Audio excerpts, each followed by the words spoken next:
So real quick, we have two things to talk about before the show starts. One, Christopher, can you tell me who won the Super Bowl? Because I still don't know. Who was playing? Bengals and the Rams. I do know that. So it was a walk like the Egyptian Bengals and the LA Rams. The LA Rams won. Oh man, I like tigers more than goats. So I was a little I was a little bummed to hear that. Yeah. Honestly, if it hadn't been just it being the Super Bowl, I wouldn't have known. How was the halftime show with M and Dre and Snoop and Friends? I enjoyed it. They did a great job, I thought, of mixing everything together. The songs, I don't remember what all they played, but it seemed really short, but it's going to have to be because I think they have 15 minutes probably to do all that. Mm-hmm. The only surprise was 50 Cent was there. I mean, I think that, well, I predicted that was going to happen. Mm-hmm. They didn't pull out the hologram. I was disappointed in that. So I'll tell you, it would have been a little weird for me had they done it, the hologram, because Pac hated all those motherfuckers with the exception of the ones he didn't know. So that I was a little like, ooh, I don't know. It would have seemed to me almost like a cash cowy, like, oh, you're just trying to tap in. I mean, anyway, right? Dre did his verse. It depends, right? Like, I feel like if Puff did one of Big, I'd be like, he probably misses and loves that dude, and you know what I mean. It would seem different than if Pac did one with Big. You know what I mean? So, I think you're right, but Dre did his verse from California Love. Mm-hmm. Which, and they did next episode, Eminem did... Hi, my name is... No, he did... Did he do Lose Yourself? He did. Oh, he 100%. Yeah, he did Lose Yourself. That's the one to do. At a sport event, you know. Yeah, Mary J. Blige did No More Drama, and... I'll tell you what. I did see a picture of her. Yeah. Thicker than a Snicker. Oh, no doubt. No doubt. You still got it. Good for her. God bless her. I enjoyed it. I thought it was good. Kelly and I both enjoyed it. It was fun. Yeah. I'm sure there's people picking it to shreds for one reason or another, but whatever. It's a halftime show. Yeah. I haven't looked too much into it, but the only things I saw that Eminem took a knee and was told not to take a knee, but he took a knee. It wasn't during the anthem, so I don't know how that, but I get it. Honestly, I saw him do that, and I was like, I didn't even cross my mind that it was for any reason other than like his part of it was kind of over, right? And I thought he was just kind of making himself. He's getting older. I saw some celebrities that were there. I saw that Kanye West was there, Future, I think, but whatever. Any good commercials? Some we're going to talk about. Yeah, some we're going to talk about. There's always some decent commercials. Oh, the weirdest one was there was for 1 minute a QR code floated on the screen and like changed colors and made these kind of cryptic noises. And I ran up to the TV and scanned it. That's and it was for Coinbase, which is a crypto place. But at the very end, it showed it was almost like this Matrixy taking over, kind of like this doesn't belong here vibe to it. That was the one that sticks out of my mind. Worked. Yeah. Cheap. Yeah, exactly. Yeah. I did not. Well, not cheap, but cheap to produce. I mean, yeah. Because last time I knew it was $1 million, 30. Yeah, but so they didn't have to do anything else other than. Yeah, I was going to say, if I spent $1 million, like I might do the little fun gimmicky thing, but I'm definitely putting the company name at the end just in case. I spent $1 million. I want you to know who it was. It's probably people watching who didn't know what a QR code is. Right, exactly. There was. I think this may be some. I don't know how to explain this. In my head, I'm thinking the fact that they had that for a halftime show kind of. I guess, I don't know, because I'm just thinking the generation, I guess, like my parents, your parents, old. They're like, if they're watching the Super Bowl, they're like, what is this shit? I mean, it's 30-year-old music. I know, that's what I'm saying. It's 30-year-old music. It's like too old for young people and too young for old people. That was the complaint. But the 30s, I think everybody in their 30s and 40s, which truth be told is a large part of their target demographic was all about it. Yeah, well, it almost seems fucked up, right? Because they've done like acts with like Missy Misdemeanor Elliott and shit and fucking Katy Perry. It's like, where's the fucking, Justin Timberlake and fucking Janet Jackson? Mm-hmm. Is it because it's a rap act? You know what I mean? Like, then it seems like fucked up. Yeah. Yeah. But anyway, I was going to say, and then the second thing is we had pizza for lunch. Oh, the three of us. Yes. That was really good. So shout out to Matt B. Big shout out. We had said we were talking about pizza one, and we said if anybody has local pizza they want us to try, Matt hit me up like a couple weeks ago and said, "Hey, I'm behind on Nerd Rage, but I'm sending you guys some pizza from Which is fucking nuts. Oh my god. It's nuts. Like that you say, if anybody has any local pizza they want us to try, send it. And then we got. Send If it. anybody has a couple $1 million that they'd like for me to try, send it. Send it. I'll see if it spins like Maryland Millions. So Maryland Millions. So Matt sent the pizza. To me, it was from the Detroit. The cleverly named Detroit style pizza company. Style pizza company. Yeah, and it came in a frozen. A box packed to the brim with freezer stuff. The pizza's already cooked, but it's you put it in your freezer, then you just put it in the oven. It came in a bag, you said, right? Yeah. It came in a box. Open and play. Yeah, it came in a box. They were all vacuum packed. It was really good. It tasted. I think we all kind of said it. It tasted like old school Pizza Hut pan pizza, which I fucking love too. And I miss. And like when it was cooking, Bobby, I was like, that smells familiar. I couldn't place it, but then once you pulled them out of the oven, I'm like, And I mean in the best way. That, I'm not shitting on it. That this Pizza Hut is like amazing. That is like old Pizza Hut. It was quite good. What I thought was every time I've had frozen pizza. Did you eat that whole pizza? Yeah. Okay. You know, I put pizza away. No, I know you do. Yeah, I know you do. I don't. But fuck around. I just looked up and I'm like, there's one piece of that left. Yeah, I'm DFA when it comes to pizza. Okay. But like what I found, usually I've had a wide variety of frozen pizzas over my years. Of course. And DiGiorno's, Tombstone. Correct. I mean, Boy Scouts. Red Baron. Totino's. Yeah, Joe's. The Remember dollar Joe's. We had to call and get confirmation on the names. Joe's, whatever it is. Joe Corby's. See, I remember this time learning. I've had it, but I've had what people say, look, this is the best. Mm-hmm. You've had frozen pizza before, but not like this, right? I've had all those. And there are definitely some that are better than others. Yeah. But they all taste like frozen pizza. Yes. What I found bizarre about this was this didn't taste like frozen pizza at all. I would have never known. I would have never guessed in a million years. I was like, what do you order this one? What delivered? Mm-hmm. That was fuck. That was a mind fuck for me. But it was quite good. Thank you. Yeah. I'm going to order it again just because I like old pizza. I always complain. Every time pizza comes up in conversation, I'm like, my favorite was old school Pizza Hut pan pizza. I always say that. Yeah. And now I have a place I can get it. Yeah. If they, if anybody else has pizza they want to send us, I'll never say no to pizza except Lido's. Yeah. It's the only pizza I say no to. So it don't cut corners. Looks like there's a company's called Goldbelly that actually processes this. So this pizza was square too. Yeah, it was. It's probably space saving for shipping. I would imagine so. Go on Goldbelly and see if there's anything local. I think all Detroit style square though. I think Cleveland as well. No, Cleveland is circle, but they cut it like Domino's thin crust where they cut it into squares, which is wild. It actually has a name because you end up with pieces that's just crust, pretty much on the round part. Pretty much that little triangle. Yeah. So if we're a little lethargic today, it's because we just have a belly feasted full of. them. Oh, dude, I have to stop it. I got to tell a fucked up story. Of course you do. It's led to a fucked up story. So there was a all right. God bless. Look, God bless the dead. I don't mean any harm about anybody who's lost their life. A friend of mine lost a friend of hers in a motorcycle wreck. And when she tells the story, this dude left a bar, right? And he had pizza for dinner. And then she goes into it like he ate a lot of pizza. And you know when you have like a belly full of warm pizza, this is what she said, it makes you like lethargic and whatever. Yeah. And then, he crashed and lost his life. It's very sad. And he stepped out of the room. And I was like, she stepped out of the room rather. And I was like, yeah. And it was me and my buddy Charlie who's got a super fucked up sense of humor. Yep. And he was like, you think it was the belly full of warm pizza or the old bar he was leaving?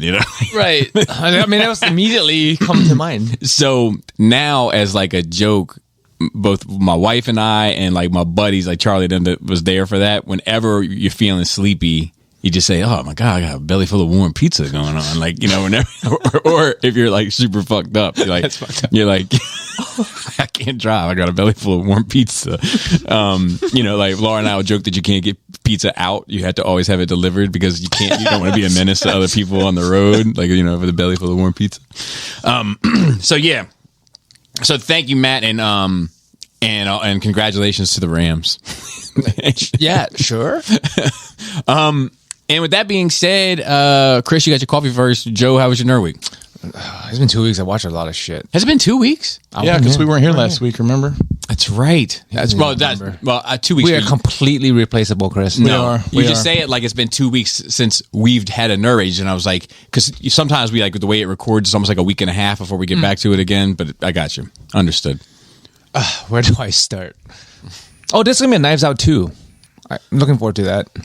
I hope I'm looking forward to it. If I like Knives Out 1 a lot. And it's Daniel too. Craig.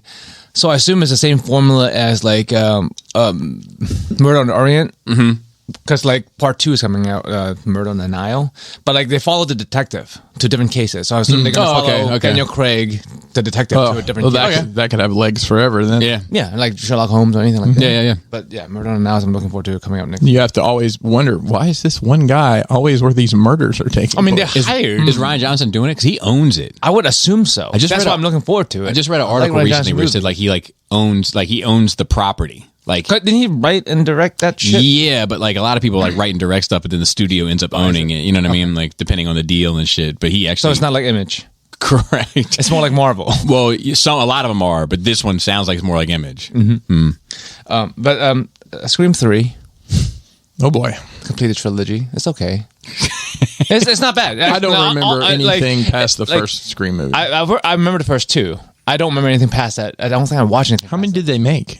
3? Is it just 3 of them? 5. I mean 5, including the newest one that just came out like this past year. Okay, so there was 4 of the original bunch, I guess. Yes. Okay. I've only seen the first one. Okay, the second one's okay. The third one is when they start throwing more sauce in because they have to expand the story. I think I've seen 3 scary movies though. As sad as that is, dude. But Scary Movie 1 was great. Yeah, it is. That's gonna be on the list after we finish. But the Wayans brothers never got a finale. But I think the rest of them are pretty awful.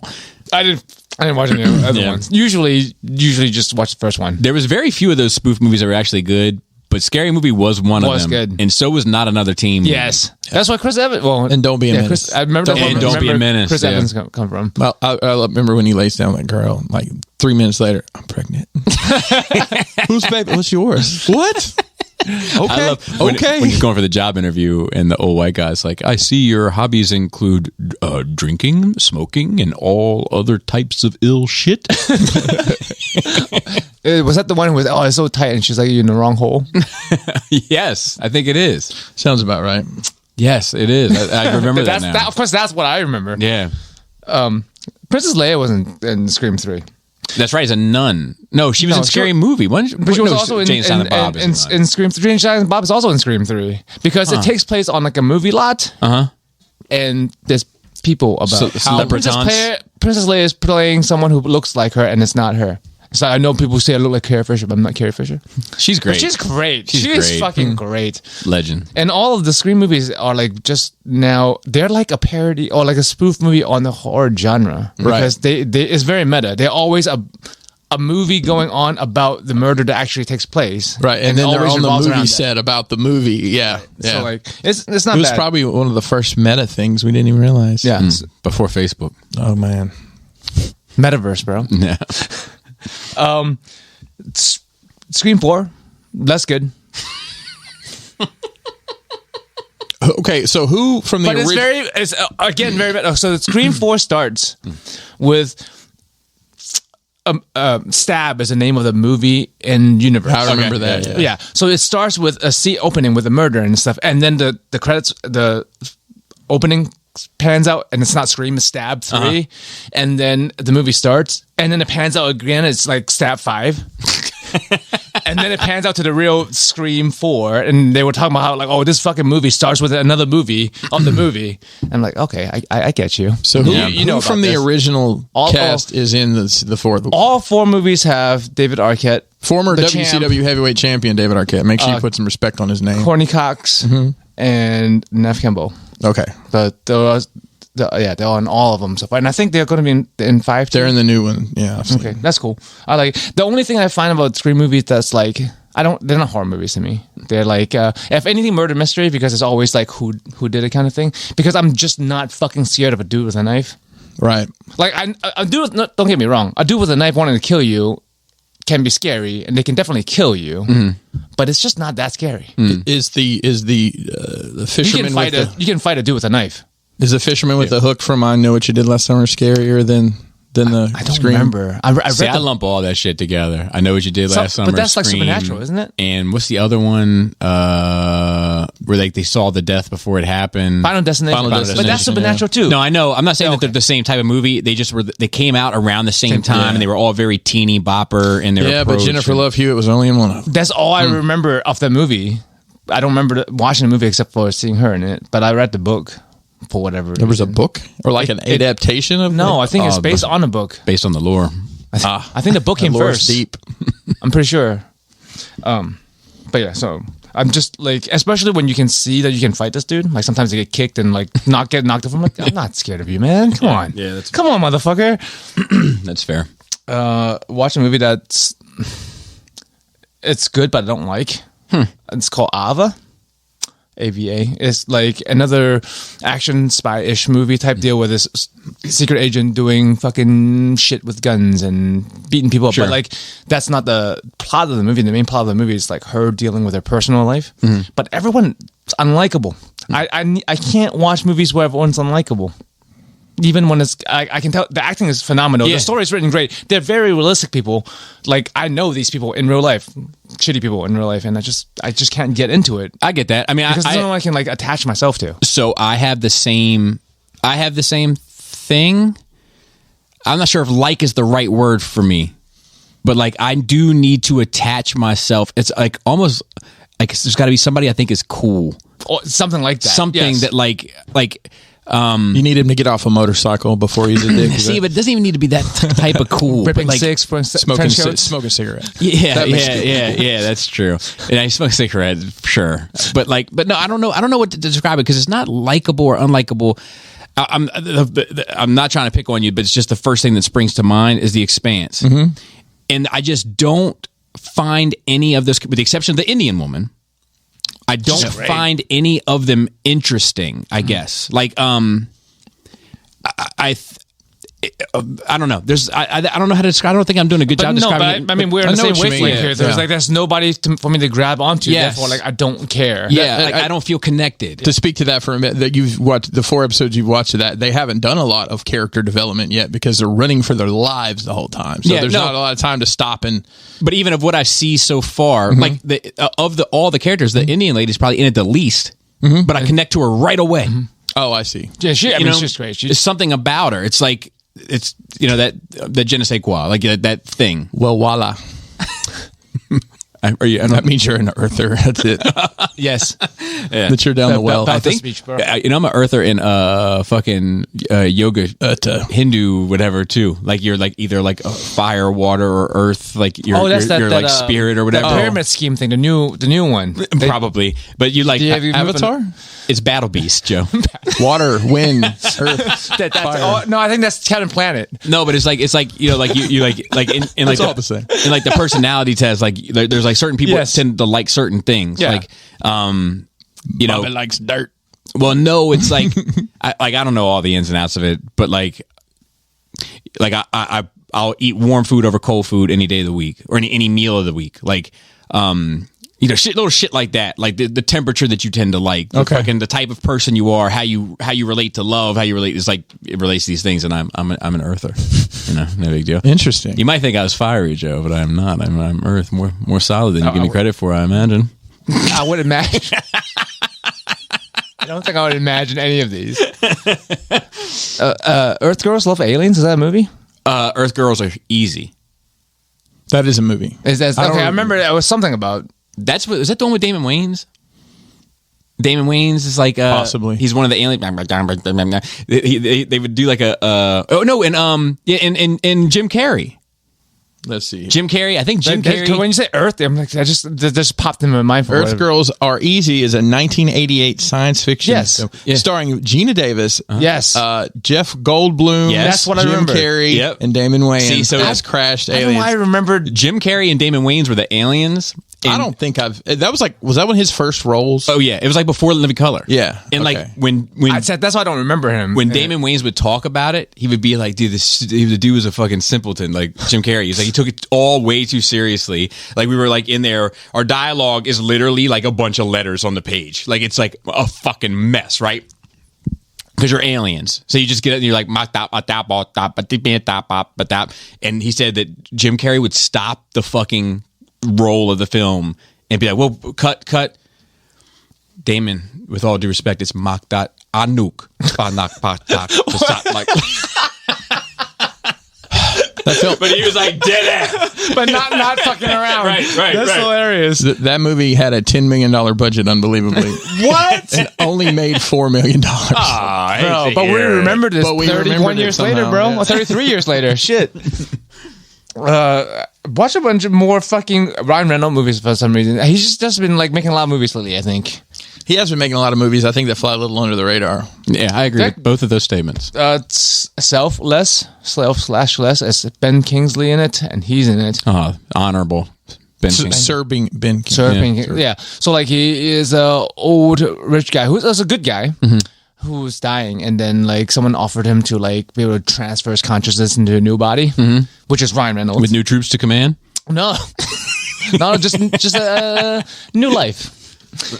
And but it finds out like they were like, oh, it's supposed to be a lab grown body, and then you find out like it's not a lab grown body. Someone got taken and then mind blanked. Oh, they called him and were like, they're coming to take you.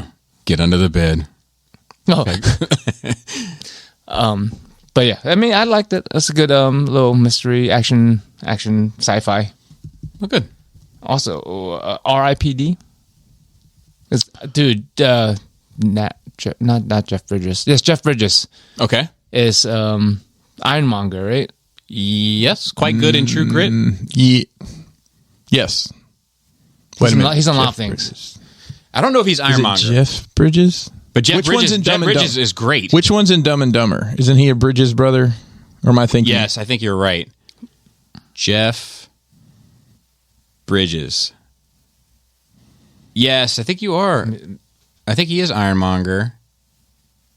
And he was definitely in True Grit. He's also the dude. Who made it? Yes, right? Yes. Okay. Who made an appearance in What If as Ironmonger? That was. Oh, really? Yeah. I didn't. Don't remember. I'm not sure if I could distinguish his voice clearly enough. Well, I mean his character. Okay. Then yes. But he's fucking amazing. Yeah. This is a fucking silly movie where like as cops after death. He's quite talented. It's like Ghostbusters, but like ghosts of Ghostbusters. I mean, I think a lot of the time now it's like, well, I don't have anything on my schedule for 3 months.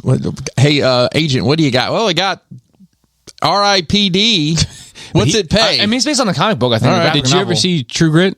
The remake? Yeah. Is it a Western? Yeah. So it's number 2 for me. Like, it's Tombstone and then that. Okay. And then maybe 310 to Yuma. Like, that's it. Like, I don't really care for... Quick and the Dead? I mentioned my 3. I'm not big on Westerns. I like Westerns. Yeah, I mean, so is my dad. Like a lot. I mean, but I don't even mean like a lot of people. Like it's a genre of film that is popular for a reason. Many people like it. I just happen to usually not like it. That being said, I happen to usually not Tombstone, like it. 310 to Yuma, not necessarily in this order. 310 to Yuma and True Grit remake, I quite enjoy. What about this one with Samuel L. Jackson getting the dude to suck his dick in the snow? Is that a Western in its classic form, though? That's great. It is. It's a great movie. What's the name of that Hateful movie? Eight. Yes. Hateful Eight. Yeah. Well, there's one of my favorite Westerns is called Open Range. Cops shooting back, bushwhacker. It's got, I think, Kevin Costner. It's great. And Robert Duvall in it. Yeah. But that is definitely a Western. Okay, I wouldn't argue that. This is the best Western I enjoyed. So the best Western is a hotel chain, Joe. You have that confused already. But the best Western. No buttons today. The best Western is in Mount Airy. Why would you have ever had stayed at a fucking hotel in your own town? No, I haven't. I'm kidding. Okay. There is a hotel in Mount Airy, and it's frightening. Dude, I heard. Well, you guys, it's a motel. You guys are married, so like maybe this is a thing. Don't say that because I know people staying there. I think in the next couple months. Have you read the reviews? No, they're comical. It's like the reviews to the county landfill we go to. That has reviews. Really? I like the. It's not a bad landfill. The landfill's great. They're humorous talking about how great it is, and the reviews are great. But the reviews for that hotel are frightening. I mean, I heard married people have to like go fucking rent a motel to go fuck sometimes. Is that a thing? Like for spice? Oh, for spice. I don't know if you just like can't have. The Pikes are taking care of the spice, okay, buddy? Right. Sorry. Yeah, I think that. So I've never done it, but I can see how there is hotel sex. Mm-hmm. Hotel sex is a thing. It's expensive for no reason. No, usually not. Usually it's expensive for many reasons, and it's just a byproduct of those reasons that you get to have sex in a hotel.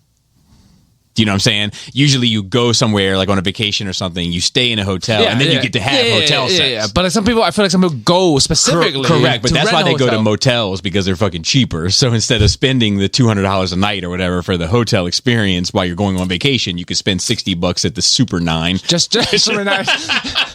Not even Super 8. Super 9. Yeah, they charge by the hour. They're like the Super 8, so they charge by the hour. Just to fuck on a different bed? Is that what it is? Yeah, and different ambiance, and I think that's what it is. It's just like it's hotel sex without the hotel. I think you probably run a risk of catching an STD if you went to this hotel. The Best Western? No, it's actually the Budget Inn. I was wrong. Oh, I mean, it's called the Budget Inn. Like, they named it Budget Inn. They weren't lying about any of this. Detroit style pizza. Yes. I mean, that's probably a Detroit style. Mm-hmm. I mean, it looks like any other motel. Yeah, I mean, there's that swath of that, right? Like the red roof. Like the the tiling's a little nuts. That grout is. The tiling's a little nuts. I go barefoot a lot all the time. I would not go barefoot in that fucking bathroom. If you got $62, you find out for yourself. Apparently. Hey yo. Does it come with the lady or not? No, I'm sorry. No lady.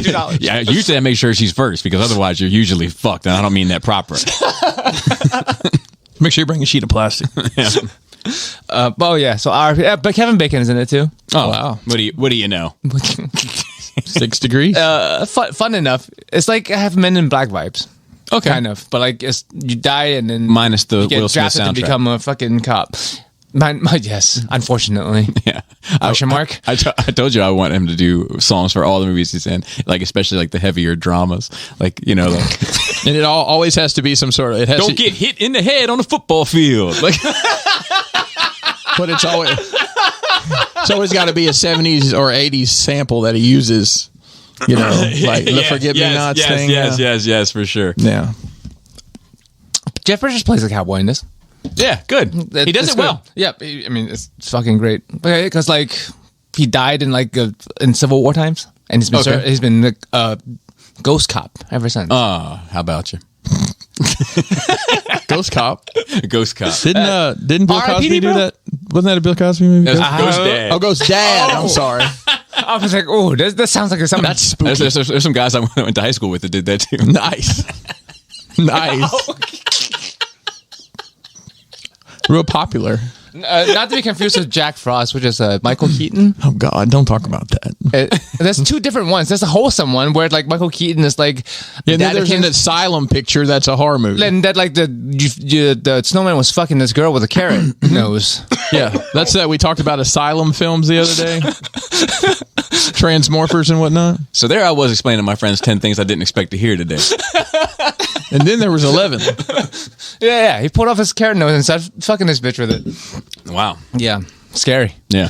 Okay, imagine you taking a shower and then just carrot up your ass. I feel like you want to round off the pointy end, at the very least. Take a bite out of it. But even the bite could be jagged on a carrot. I guess it depends on how much work you put into it. I'm not going to be sitting here licking a carrot for an hour. Baby carrot. The moment has passed. Yeah, they're rounded. They're rounded. They don't even sound threatening, do they? They don't. The fourth one does. And every now and then you can find a skinny little unit too. The fourth one's scary. What am I debating? Continue with your nerd week. I don't want to talk about fucking myself with a carrot anymore. There you go, Ricky. There's your good one. A sentence that you never thought you would have to say in your life. So there I was explaining to my friends. Make sure you use Bugs Bunny in the artwork there. The last fucking Ryan Reynolds movie is Hitman's Wife's Bodyguard. The Hitman Bodyguard was him and Samuel L. Jackson. Great action. Yes. Brought to you by the same people who named Detroit Style Pizza. And now Salma Hayek, just bad. Still so fucking bad. Oh my God. She is Samuel Jackson's wife, and now he's bodyguarding her, and it's a trio of I've seen that action comedy. I've never seen the first one. It is. It's with Kevin Costner and Whitney Houston. No, that's just the Bodyguard. That's a prequel. It's a prequel. What about the one with Dennis Hopper? Is that? Oh, that's Waterworld. Never mind. That's something different. This is very different. It's very different. I was thinking with the Negotiator for some reason was Samuel Jackson. I've seen that. And Kevin Spacey. Yeah. Oh, it's Kevin Spacey. That's a good movie. Dude, Are we allowed to watch Kevin Spacey stuff anymore? He's really good at what he did. You separate He's really the good art at from what the he artist. does in more than ways than one. But didn't some? I don't know. If you separate the art from the artist, I'm fine watching. So K-Pax was great. That conversation is going to come up here shortly. Okay. About separating the art from the artist because I watched the Bill Cosby doc. Oh boy. Oh, so Bill Cosby does come up. 4-part. Did you watch all 4 parts? Oh yeah. HBO? Did it need to be 4 parts? Showtime. Or could it have been 3 and 2? So actually, or do you want I'll be 6? honest with you. It probably could have been done in 2 parts. Yeah, that's usually where you at. But yeah, him and his bodyguard's wife. You want some action comedy? I watched a Countdown, a horror movie, which is much like Final Destination, but it's more modernized with it's an app based thing. Like you download an app, it tells you when you're gonna die, and I remember the commercial for that. And I think they have those like in real life. I wouldn't download it. 99, 98. Well, that's the problem. Like some people's are very short, and then they die, and then some people are like, oh, let's try to change it, and then it's like a whole Final Destination thing. It turns out to be demons, so that's interesting. Oh yeah, because you like demons. I do. You one of them. They're scary. They're your peoples. White devil. Well, Dang it, Bobby. watched all 5 Jason Bourne movies. Jason Bourne Identity, Bourne Supremacy, Bourne Ultimatum. Did you watch one with Jeremy Renner in it? That's Bourne Legacy. Yes, I like that. Does one he too. is he playing the same character? No, it's a different character. That's a legacy. It's a legacy character. It's part of the lore, right? part of the lore. I mean, there's a lot of books, but only like the first 3 movies, which is adapted from the first 3 books, was from the original author. He died, and like somebody else took over writing a bunch of books. There's like 10 other books. Yeah. But I mean, I like action spy movies that's more grounded. Yeah, I struggle with that genre, so I didn't. I watched the first one, and I don't even think I made it all the way through. I think I've seen the first 3. Yeah, I mean they're good for what they are. Damon. That's all. South Park ruined him. He did, man. But I watched him. Oh, Matt Damon was in The Last Duet that I watched. Remember, I said that reason. I said Last Duet. I'm sorry, Last Duel. That's completely different. I was planning on watching. I was going to watch that yesterday, but it just didn't happen. So The Last Duet is a Barry Manilow, Barbra Streisand song that's quite good, but it's not the one that I'm referencing at the moment. I do like Barry Manilow. Last Duel. The Last Yeah, Duet. I heard nothing but good things about it. It's on my list. It's on my list. I was going to watch it yesterday, but I got busy. But it's a period piece is the problem. I don't generally like period pieces. I mainly want to watch it to see if there's periods any are okay. dioramas, ideas I can rip from it. If I'm gonna be honest I with actually thought about that when I was watching it. But yeah, so it's good. Okay, I'll take your order. I mean, it's on my list. But like we were supposed to watch it last night, but for some reason we watched Event Horizon again for like the 50,000th time. It's just a great movie. Event Horizon. I've seen It's it. the best 40K movie it's ever got- made. I knew there was something to It's it. got Samuel L. Jackson and a fellow who was famous for an MTV show called Dead at 21, Jack Noseworthy. There's some knowledge you probably didn't remember, like the blonde-headed guy that's in that movie. It's got two people from Jurassic Park and the doctor. Yeah. And clever girl. He's in it. Oh yeah, the Australian dude. Yes. Wow. Is it canon though? Yeah, Nick Cannon. Nick Cannon. Yeah. That's your mama joke one. That's not him. That's the 70 Show guy. Yes, true. Did you actually watch that show? I have seen it. Did you enjoy it? No. Okay. Lastly, a small world again. Someone recognized me on Twitch from not Twitch, but from old videos of yours that I was in. Really? I watched Bobby Skullface. Were you used to be in his skits? I'm like, yes. I live down the street from him now, and he was in my Twitch. Lost Light Druid. I'm like Lost Light, like the. I mean, I saw the name. I remember that name. Oh, nice. So when Lost Light came, I'm like, I mean, it's a common word, but I immediately thought of Transformers because Right. the Lost Light. But it ends up it is the Lost Light. Wow. So like, it's a very small word. And that's it. That's a lot of movies. That's like a good 15 movies I watched in the last 2 weeks. That's a lot. Wow. That's a lot. What about you, Christopher? So, we opened the website back up. Crashboxcustoms.com. And wow, what a response. So, we have been busy. I had to source material, which was challenging, but I found everything I needed. Fanfold. I had to buy a new pack of Fanfold. So,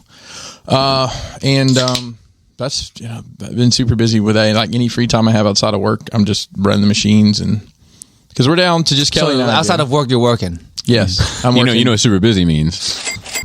Yeah, it's all good. What are you even going to spend it on? You have no time to spend the money. I don't know. I've been thinking about that. I about maybe buying some really expensive, shoes, more equipment for work. That's what you're going to buy. Yeah. Hey, we're going to be at Toylanta, by the way. We're traveling to Atlanta. The Crash Box is my wife and I. We're going. Really? Yeah. So that is March 18th through the 20th in Marietta, Georgia. North of Atlanta. So we got invited by our friends at My Action Figure Customs to come down and set up with them. Maybe. I mean, do you have to pay to go? Well, we're yes and no. It's complicated. Okay. Partially sponsored. But we're going to drive down. We're going to just take stuff to. We're not going to have anything for sale. We're just going to take orders there. Oh, samples. Let me ask you guys a question. So our business model currently is pre-order, make it, ship it. Mm-hmm.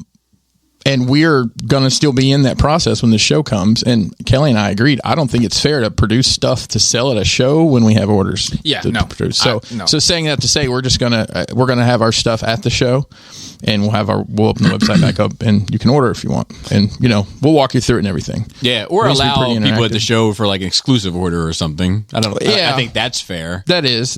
But then it still takes us off the time of people who have already paid and in order. No, they get tacked onto the back. Oh, they're on the back of the line. Yeah. Okay. Yeah. So that'll be fun. But I mean, it's cool for people to see a product in hand before and ordering. That's the thing. Yeah. And we're that show used to be called Joe Lanta. It used to be like the G.I. Joe show. And it's still, I think, pretty heavily influenced by G.I. Joe, even all the way back to like the 12-inch stuff, looking at some of the stuff on the website. But this will be a different... we won't see the same 150 people that come by the booth every time we set up at a New Jersey show. And for me, I'm excited to go to look at different toys because, NJCC and ZoloCon and Toy Con... Oh, it's mostly the same vendors at all of them. Right. So I've looked at the same, this guy's Simpsons figures probably 15 times over the past 3 years. So just to be able to see some different stuff. And if like, Bobby, I know you're always looking for some odds and ends stuff. If there's something you're looking at, it's going to be shit that we haven't dug through, a million times. Are you going to go to the Coca-Cola factory? Is that there's a museum. You're going to go there? No.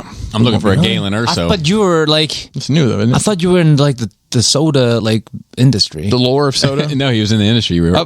Somebody thought you were in the soda industry. Until they asked me to rewrite the script for the... No, I'm kidding. I was there... I don't know, in the past 10 years. Oh, so you've actually been there? Okay. Yeah, I've been there because they have a really nice aquarium in Atlanta, and right next door is Coca-Cola Museum. Did they give you like a Coke?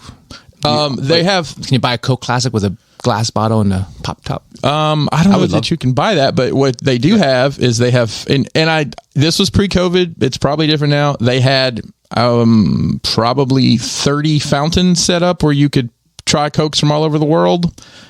Different flavored drinks, and there's some really gross shit out there. I'll just say that. There's some good stuff too. I think it's a cultural thing. Well, it definitely is. It definitely is. So I don't know if this is on your guys' radar at all. The Winter Olympics is currently going on. I've seen it in passing, or if it's been on at work, stuff like that. My wife loves the Winter Olympics. That's pretty. I mean, I haven't watched any because I don't have fucking cable, but that's one I do watch. I like figure skating, and I like the bobsled and the fucking guy who's like, I did watch the jumping at work. It was on TV. The jumping and jump. Yeah. All I saw was the one where they push the little disc down the thing and the people brush. Curling is great. Did you see the drip on the one American guy? I watched the ladies. Okay, and it was they might have looked similar because this guy had a handlebar mustache. He has a beautiful Kentucky waterfall halfway down his back. I'll tell you, there was a Russian lady on there that I would like to get her IG. And then he had on some super hype What the Dunk sneakers that were like super rare, and everybody's tripping about that. Go ahead. That's the only sport in which you don't have to look like an athlete at all. It looked like some dude from his living room came out. I mean, bowling's the same way. I mean, for the Olympics, is that bowling in the Olympics? I'm pretty sure it is. Poker. So poker in the Olympics is that a sport? No, but it's on the sports channel. So you said you like the bobsled, right? So just generically speaking, I mean, have you watched Cool Runnings, bro? That's what he calls my dick. So there's 2-man bobsled.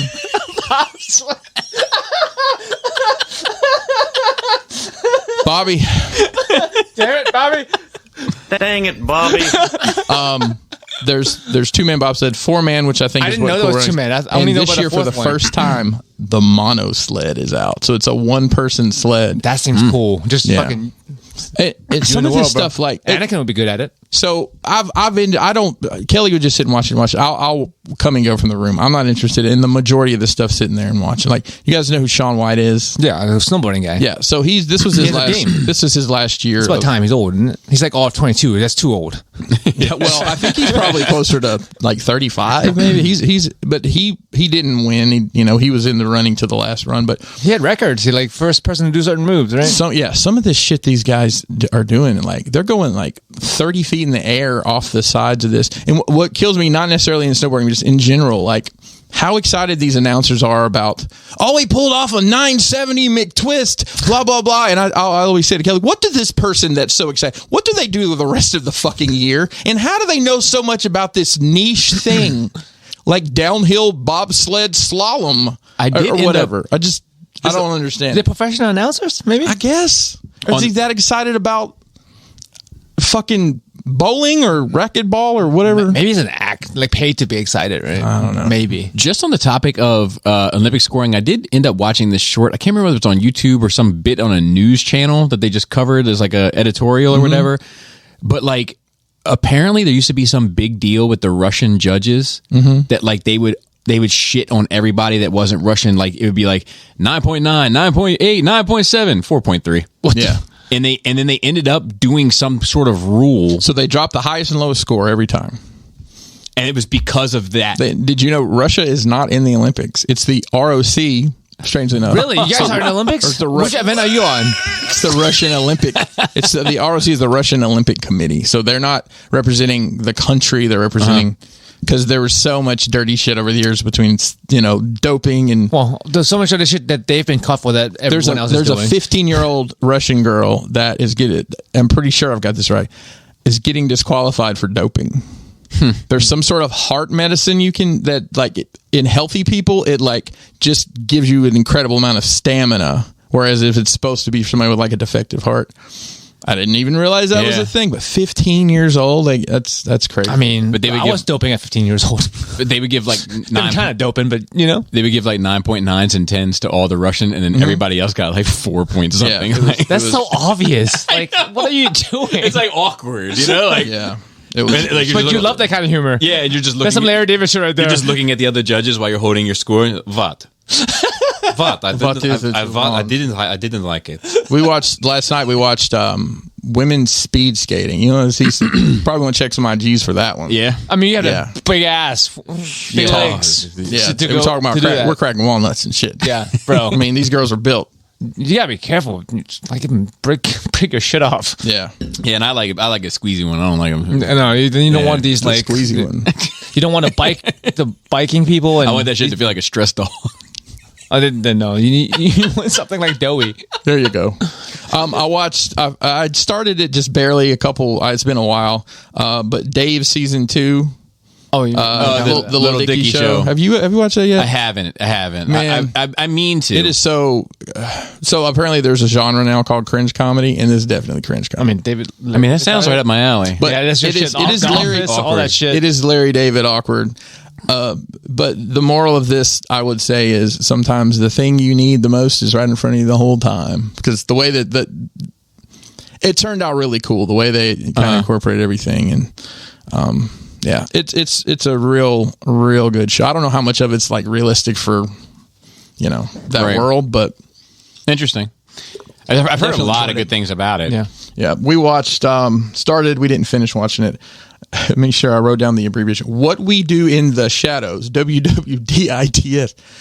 What We Do in the Shadows. The vampire one. The vampire. It's season 3 is on Hulu. It's so fucking good. That show. Is it really? Oh my God. It's vampire just comedy, bro. The best thing is there's one guy.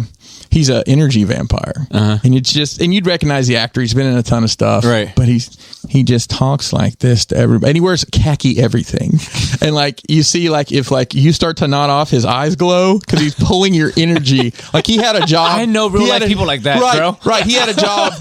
He had a job at an office cubicle, and he drained the entire place and left. It's great. Yeah. And there was another one there. I don't remember what it was. A emotional vampire. This girl was like, "I'm sorry, I'm late for work. My child is ill," and everybody came over and like gave her sympathy. Oh, I know people like that in real life too. That show, booking. That show is so good. They're around this. I wanted to circle back to a question last week from Rogue War. He said, if you were going to have a movie of your life. So I was like, I got to write this down. So mine would be a sci-fi action comedy. Okay. Sci-fi action comedy. Okay. All right. And I want to be played by, and I didn't come up with this, but I would want to be played by Keenan Ivory Wayans. Wait. Regular or like in Hot Chicks? Oh, I don't know the reference there. White chicks? White Chicks, yeah. Oh, see, I'm gonna let they make the call there, but the ratings a hard R. Yeah. And I'll say probably the most exciting news of the week for me, guys. My dreams, my prayers have been answered. 48 tracks of Mario Kart DLC is coming. Woo! I'm excited. Motherfucker spent who knows how much money on PS5 and excited about fucking Mario Kart. 48 tracks. I think it's they're rolling it. They're not giving it all to you at once, which I'm fine with. I think it starts. It starts next month. They got to trickle it down. I'm excited, man. I'm excited. I'm also surprised because that game's been out for. It like came out with the Switch, didn't it? Mario. It's been out a very long time. I figured they would just push 9 out. But it stayed in. Why make a brand new game when they can just keep milking the same one? Because that game's been, I think, a top 10 game for them pretty much the whole time. Yeah. Is it you have to pay for it? Yeah, I think it's $23 though for like 48 new tracks or half something. A game. Yeah, and Mason, bring back Pod Racer. Oh, hey, it's on. That shit was great. I think wasn't it? It's on the PS5, like the online thing. Is it really? Mm-hmm. Yeah, they got a bunch of these motherfuckers gonna buy a goddamn PS5 just to play pod racing. Now that's pod racing. Yeah, that's pod racing. There you go. And the last thing that I can think of, I watched Peacemaker, but not this week. It was last week, and I can't right off the top of my head tell you what it was about. But I enjoyed it. So last week's episode, I'm trying to say something about it without spoiling it. Not the one that came out last week, but the one. Are you sure you didn't see last week's, or are you questioning? I'm positive I didn't see last week. All right, then disregard. So I'll just say I'm planning on being caught up this week. It was just a hectic week, and we didn't get to it. And I know Bobby was really anxiously awaiting this part of the show where we talk about the book. Yeah. I got Boba Fett. I actually have a lot to talk about. Last chapter. For one, I also finished. And Just Like That, the Sex and the City sequel. Mm-hmm. Or do they correlate at all? Did they time skip again? So I can't even remember, but I can tell you this.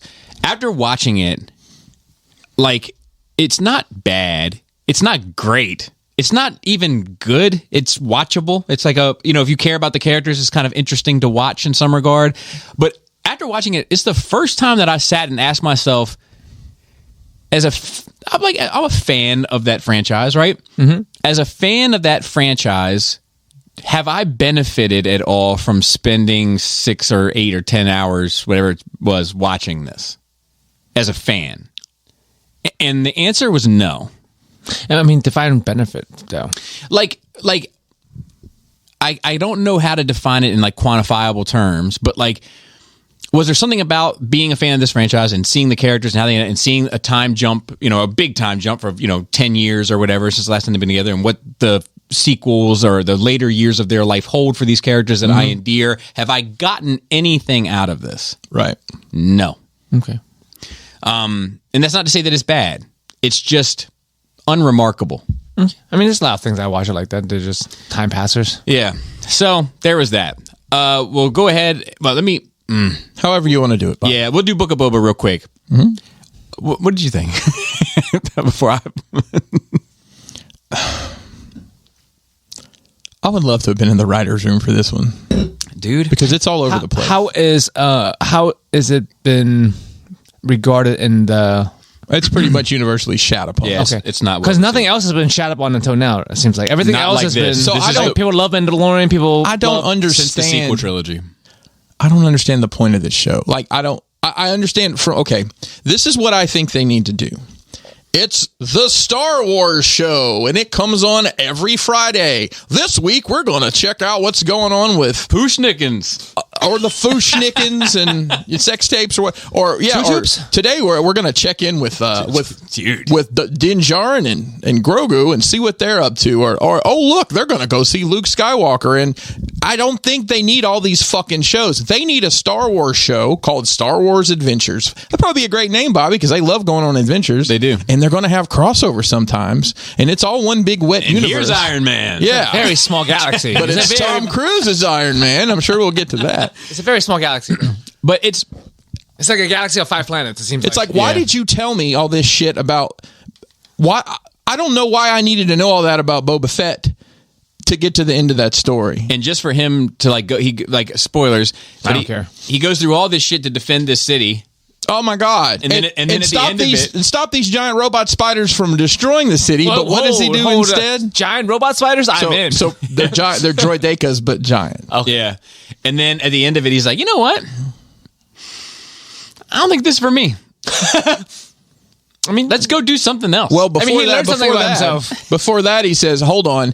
You know what? These spiders are going to mess everything up. So let me just go get a Rancor to do it instead. And then he brings his Rancor and it tears half the city. Oh, he has a Rancor. In very King Kong style. And it was cool to see a Rancor. Not that big.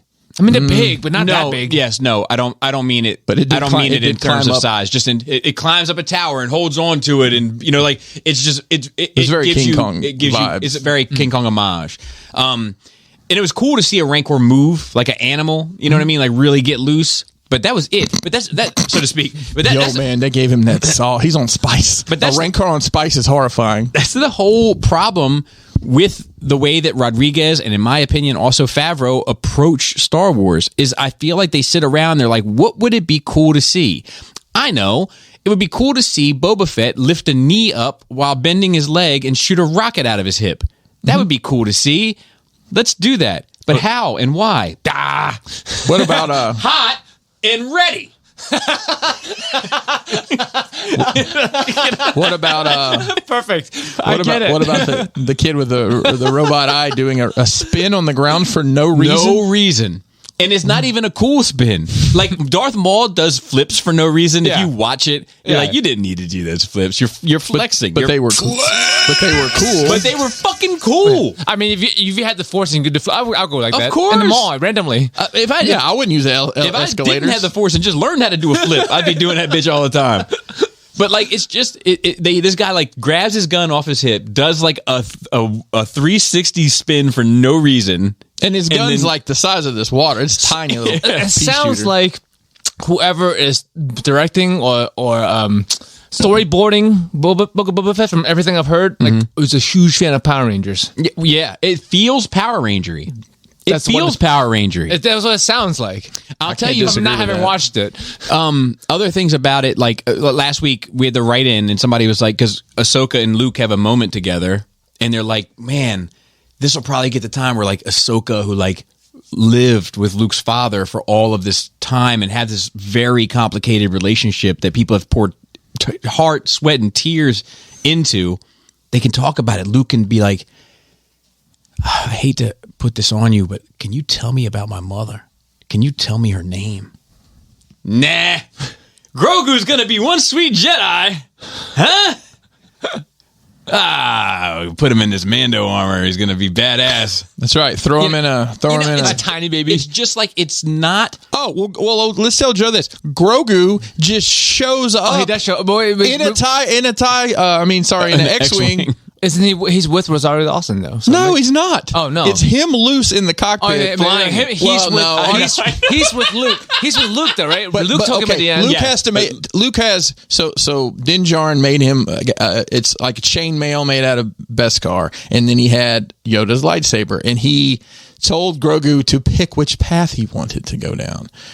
Well, obviously, he picks the chainmail armor. I mean, because his dad does that. Do you think they realized after they'd started producing this movie, we got to get Grogu back in The Mandalorian. Yeah. Sorry about the last 3 episodes of this show. We're going to rewrite it and put The Mandalorian back with Grogu, and then they can drive around in a pod racer or whatever. I think they just write shit on a like much like it sounds like fanfic. It feels like fanfic as well. It's much like Fast and the Furious has 3 columns, and one is locations and one is vehicles, and one like it's the same thing with Star Wars. It's that there's not so much columns. It's just random things written. Just random things. Baby Yoda is one, for instance. Do you think they have a marker board with ideas and they just draw circles and lines? I mean, you know where I am with here's a this. show. Here's a show. Fucking comic books are the same fucking way. And then at the end of the season, all of the things that are unaddressed, they just peel them off and put them in the toilet. Yeah. I mean, he would be, because whatchamacallit, the guy who made the Darksaber is a Mandalorian Jedi, and he was super powerful. Yeah, I mean, we can go into the lore inconsistency. Like, the fact that, I mean, the Darksaber had been given, it hadn't been won in mighty Mortal Kombat. It had just been, here, you can have it. Fine. I do like the memes, like of Ahsoka saying, "You remind me of your father" to Luke, and then there's like a picture of a dream sequence where he's about to kill fucking Kylo Ren in his sleep. Yeah. Man, I don't know. It's just, it's the third worst Star Wars thing I've ever seen. With number 2 being the Bad Batch, and the grand finale is, of course, Episode 9. I haven't watched Bad Batch yet, just because. I haven't. I watched. It's going to be one of those things where I'm working in the shop all day. I'm like, all right, let's get this over. Just because I know. I mean, honestly, there's a little bit to know. I guess I need at the end. I feel like I should just pick episodes out of like Book of Boba to watch that doesn't have to do with him. And well, I will say, like, okay, obviously Rodriguez directed this, and who I tend to like in other stuff. I just want to say that too.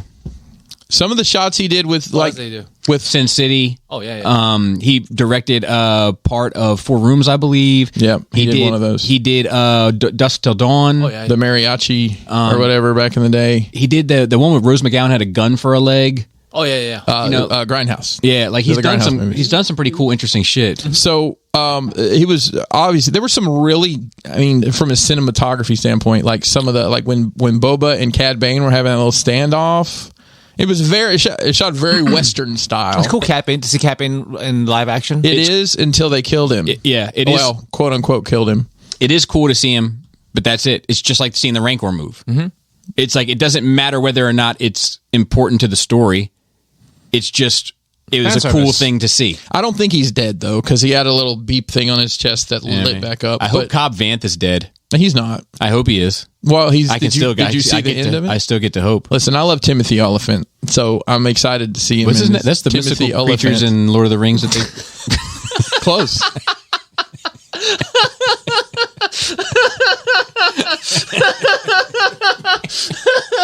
Hey, if you like Westerns, probably the closest thing I've seen to a modern day Western is Justified. It's a Western set in the I've heard of the drug riddled hills of Kentucky, but it is very, very good, and he's the star. I think last week I said, I'm not sure if you heard, Joe, but I said, and I still stand by this, there was a Joe Budden lyric where he was talking about what killed rap music. Mm-hmm. And he was like, was it when Jay-Z said he didn't write down his lyrics? And then Lil Wayne said he didn't write down his lyrics. And then everybody started to say they didn't write down his lyrics. But then it started to sound like it was truth when I hear it. Yeah.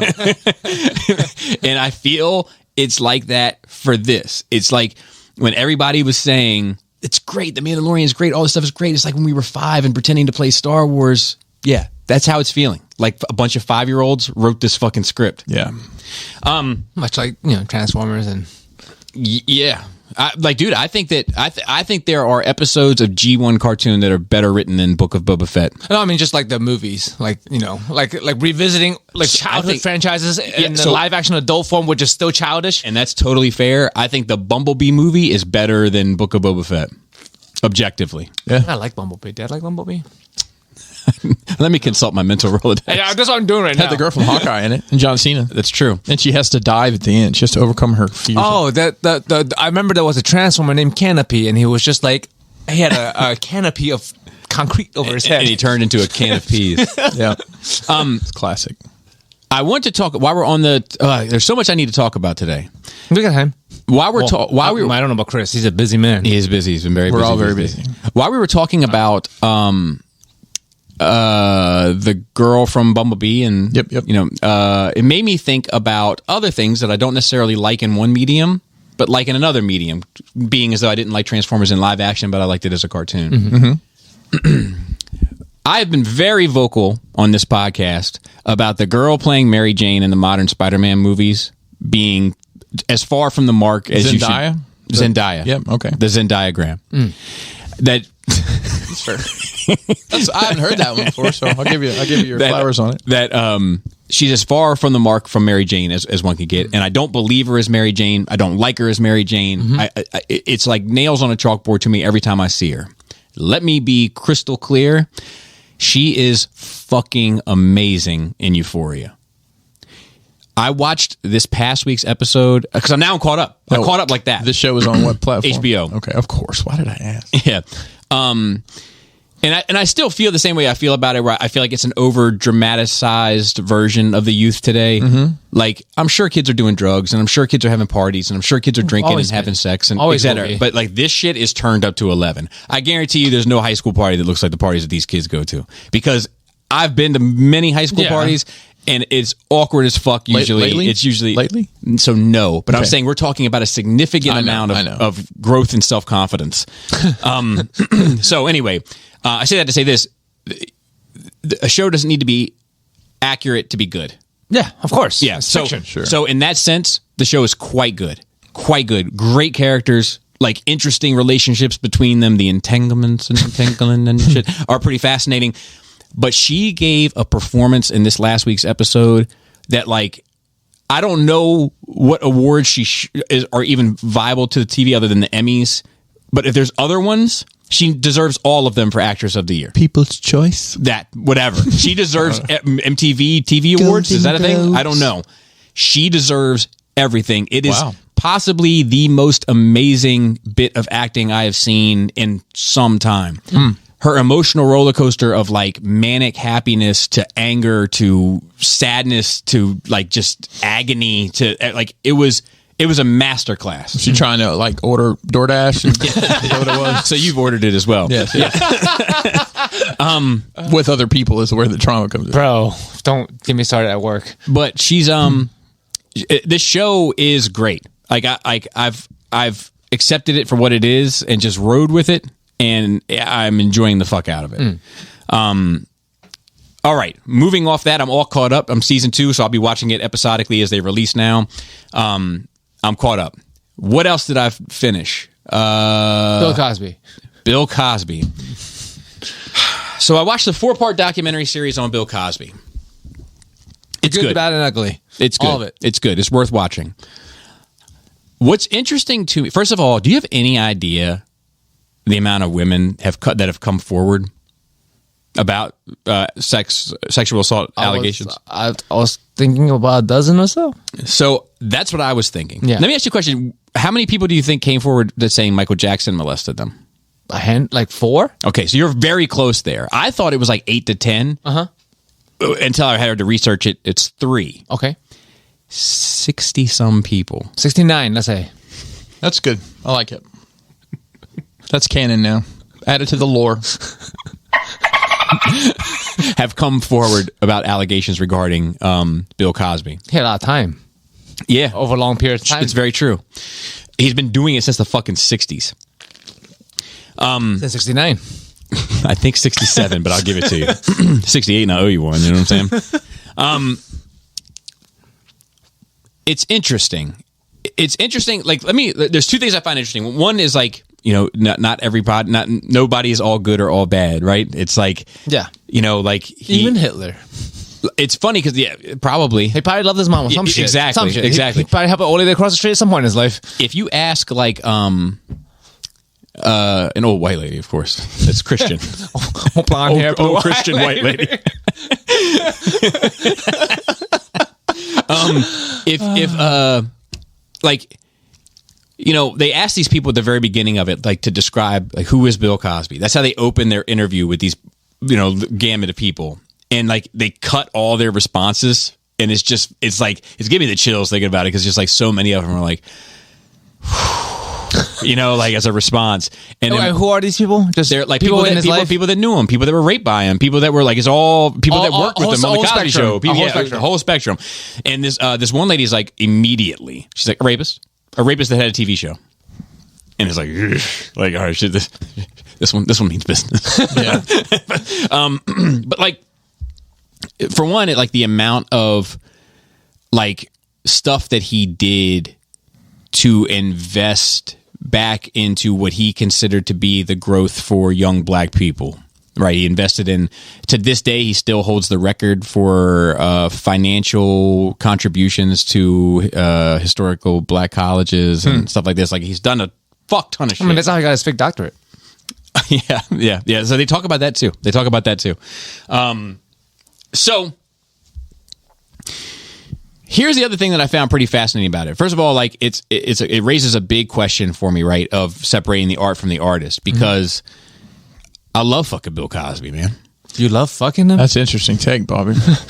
People didn't. That's the problem.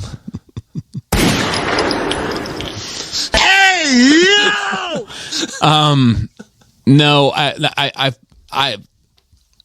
love that. I love Bill Cosby. Like, you know, like the show and his stand up, exactly. And like what he's supposed to have stood for. Exactly.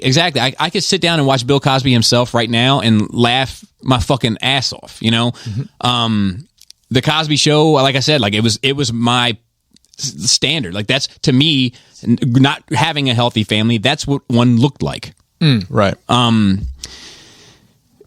But I mean, this 60 people over, because you're not counting the ones that didn't come forward. 69 to Pacific. But all these people, like, it was fucking monstrous, right? Like, you know, and I get that too. But what I think is interesting is, like, this wave of, like, oppressed, I don't know, whatever, like, hot button word it is for the time, like, overcoming / challenges that worked, like, both for and against him over time, right? Okay. So he came out in the 60s, shortly as the civil rights, you know, shit was really popping off.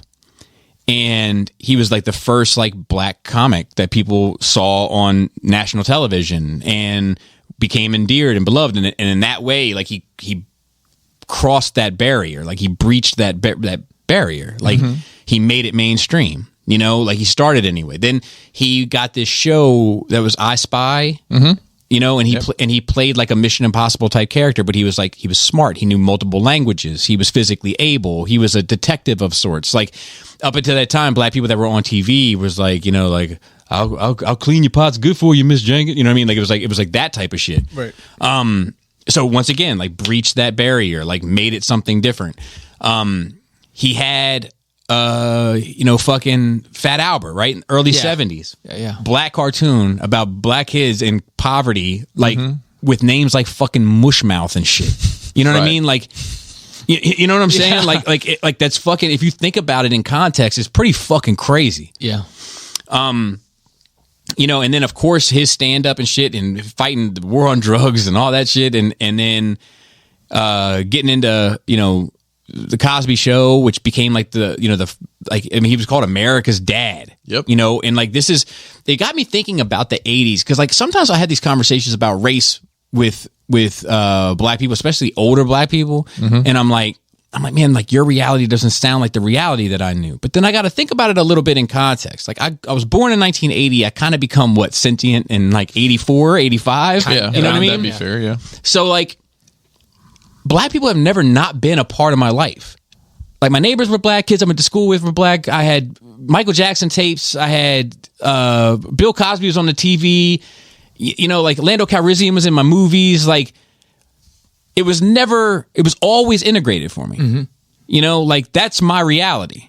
You know, but he played a part in that. It was just interesting to think about the changing of the guard in context in regard to that. Yeah. But then you have, like, it's like this hierarchy of shit, right? So it's like, you had these women that came out and made allegations, right? And at first, black people largely stood up and was like, this is white women trying to tear down a black man. So it's this hierarchy of, like, who's higher on the oppression list. You know what I mean? It's like when Chris Rock said, you know, for every white guy that wants to be heavyweight champion of the world, there's a black guy waiting to kick your ass, and a Puerto Rican waiting to kick his ass, and then a Native American waiting to kick his. As long as you go down the social scale, there's gonna be somebody waiting to kick your ass. Yep.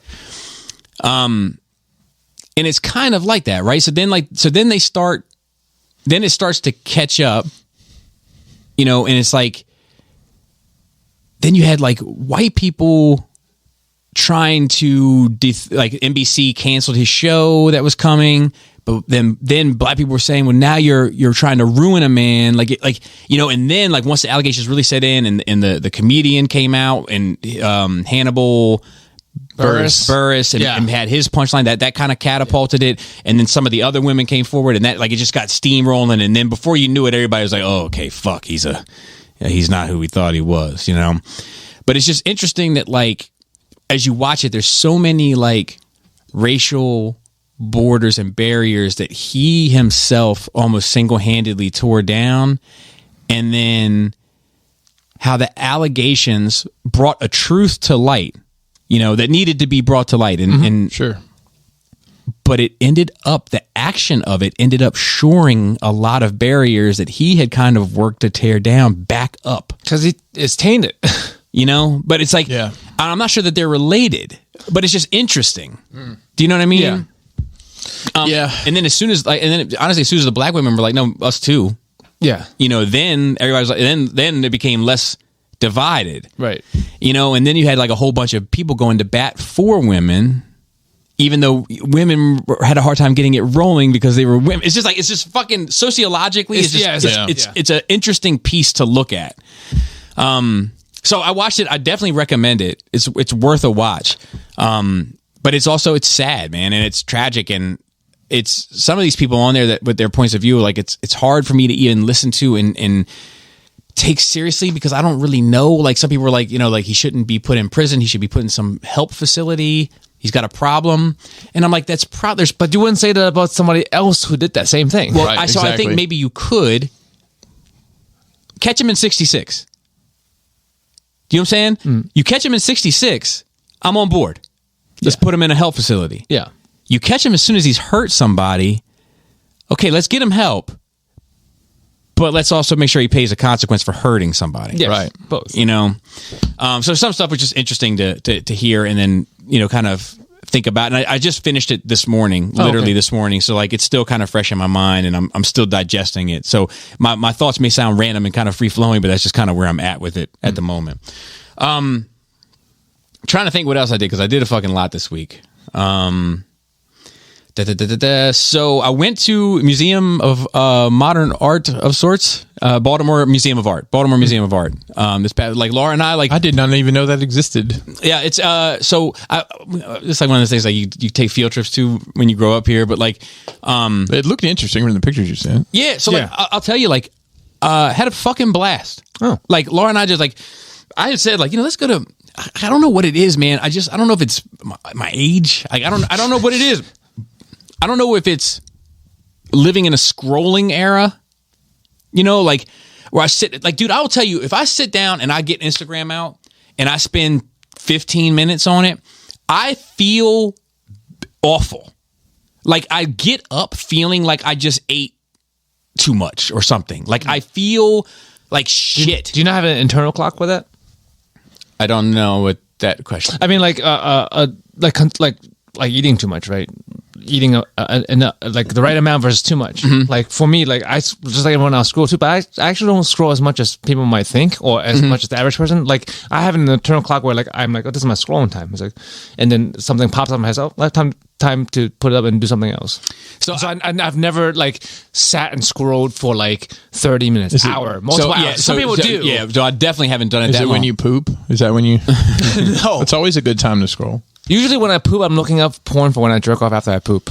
See, I don't want to start. I don't want to start that process going while I'm trying to shit though.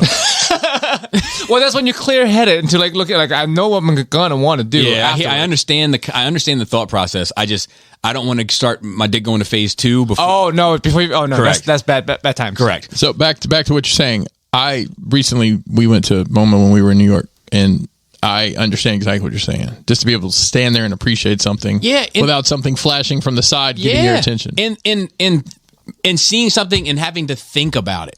What does this mean? What does it, if it catches my fancy, right? Like if it catches my attention, and be like, what is the, and then read the little blip about it, and then ask Laura, what do you think? And her and I are able to have a conversation about a piece. But what artist? Right? Nope. No, not about. Nope. But about just about what this says to you, or if it says anything. But I'm just I'm chasing it, man. I'm chasing, this is it for me. This is an engaging, thought-provoking moment after moment. It's what I want, and being able to go down there with Laura and look around and talk about it, and because some shit we did think was pretentious and bullshit, and and that's not up for us to decide, but just the way it struck us, Yeah, I mean, it's whatever it says to you. Yeah, and I mean, it's the interaction you want. I'm getting live, real human interaction versus passively scrolling by.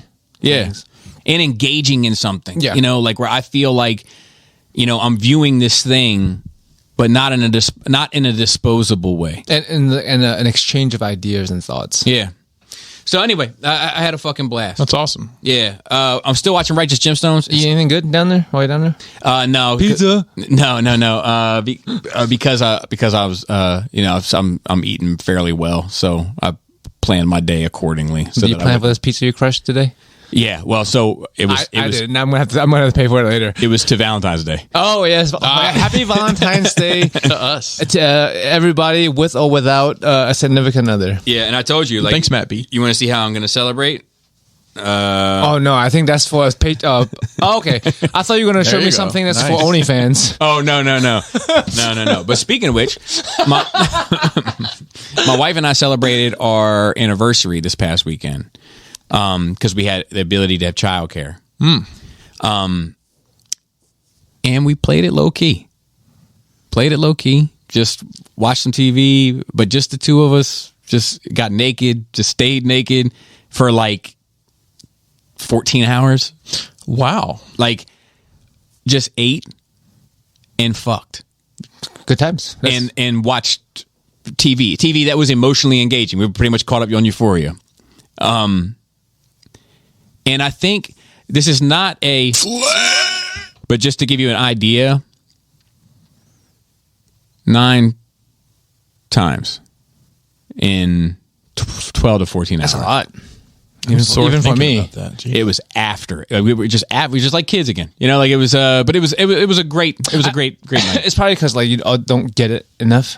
I mean, the time, not that you don't get sex enough. Yeah, we don't get the time. Yeah, the intimate time. The freedom of intimacy. Yeah, 100%. We don't have to plan for it. 100%. So, it was fantastic.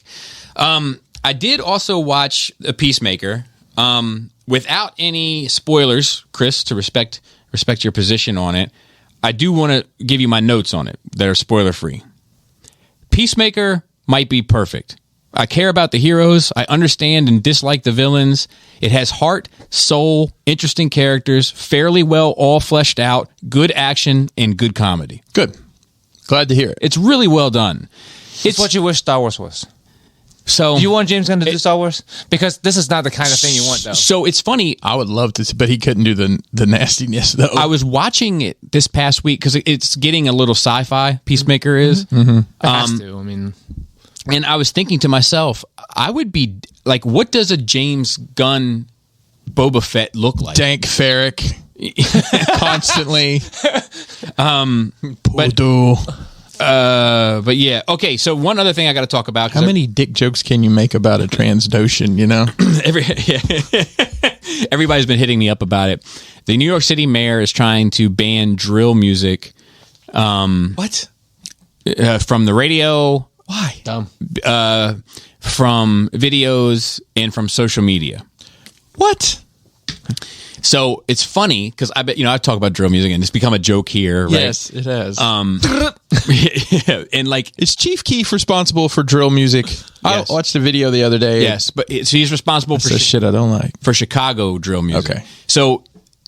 Not to go into a deep dive on it, but that's okay. Yeah, we're just the clip notes. Drill music started in Chicago, pretty much by Chief Keef. Okay, it was all about the sound was all about the gang culture of Chicago, and it was largely centered around shitting on your opposition, right?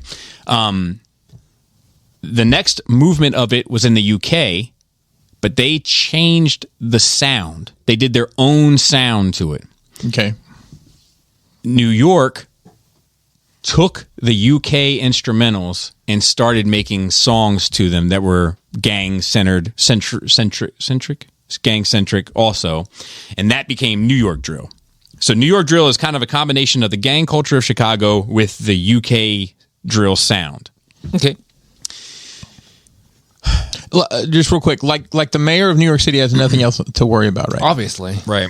So like here's They want some headlines. like, you know, the gang, like my over under on this is that drill music didn't create gangs. Gangs created drill music. Is that the reason he thinks it's glorifying gang culture? And So I know there's some issues with. So it is. I mean, Yeah. it definitely is. Yeah, but so is But so is everything. gangsta movies. Like, Agreed. Damn it, Denzel. The problem. So look, you know me. I do not want drill music taken away. I want more of it more often. However, if I was to be honest about it, do I think that drill music is responsible for the violence of the gangs in New York City? Absolutely not. Do I think that drill music started the gangs in New York City? Absolutely not. Do I think that drill music is perpetuating the violence of the gangs in New York City? Probably.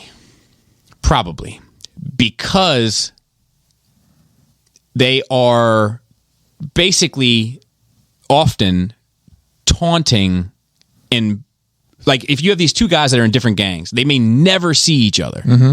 But now you've got a 3-minute record out where you're talking about them, their family, their girl, their friends, their dead friends, right in your face. yes, So that's going to put wood on the fire. Do they?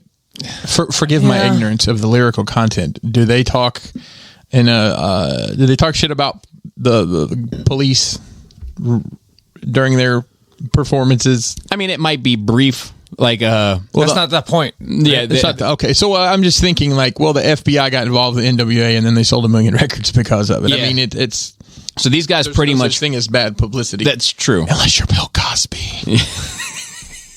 But they Wasn't he dancing out of the courtroom the other day? they're coming out. Yeah. Oh, so that's another thing to talk about race and stuff, right? So like he beat those charges because of a technicality. Yeah. A technicality that many black activists would say a black man would never be able to benefit from. And he did. Yeah. So it showed that a good thing happened to a bad man. Yeah. You know, but it's a good thing that the law worked for everybody the way it should, that justice was indeed blind. That's true. It sucks that it is what it is, but it's good that nobody was discriminated against. You see like the double-edged sword of Also, it? I would assume that people may start to realize sometimes it's not about race, it's about money. Oh, 100%. You know, like it's 100%. Sometimes it is about race. yeah. But oftentimes it's about money. Yeah. Money supersedes race. Yeah. Green is more powerful than black and white. yeah. No doubt. But anyway, Drill music. back to drill music. Go shoot. Give me something. I'm just saying, like, you can say what the fuck you want. It's a free country at the end of the day, and like, Yep. you know where I stand when it comes to censorship. I don't give a fuck what you're trying to censor. Don't. Just fucking don't. No, like, there's no reason for it. Nothing is going to justify. Well, why there's you a wanna ban difference drill between. music. But well, yes. People talk shit about each other like in real life all the time. Like if that starts real fights, it doesn't. Right? It's a different culture. I understand. Right. Vastly. Yeah, but you're not trying to make it so no one can talk shit about anybody, right? Either. Right. No. I think that so I'm not saying. Look, I've said I precursored all this with I don't want drill music to go. Yeah, obviously. But if I'm trying to be objective, like it's like, do I think that it is perpetuating violence? Yes. But do I feel like we lose more if we start censoring music? Yes. Always. Like we don't fucking censor. But I say that very comfortably from my house that has no gang issues. Do you know what I mean? You know, like True. That's the double-edged sword of that. Yeah. You know, So like we reason, don't censor like racist shit or sexist shit. We don't fucking ban those things. You're allowed to fucking say whatever. You're allowed to. Then your kid take a picture of some guy with a fucking Nazi flag at Ocean City. Yep. That's okay. Not with him. Didn't take a picture with him like he was a celebrity. Of him. Yes. Right. Then that's okay, and that's definitely like promoting violence because that fucking was violent. Right. A bunch of people died over that. And that's when it matters the most, right? To protect free speech is when it's fucking awful.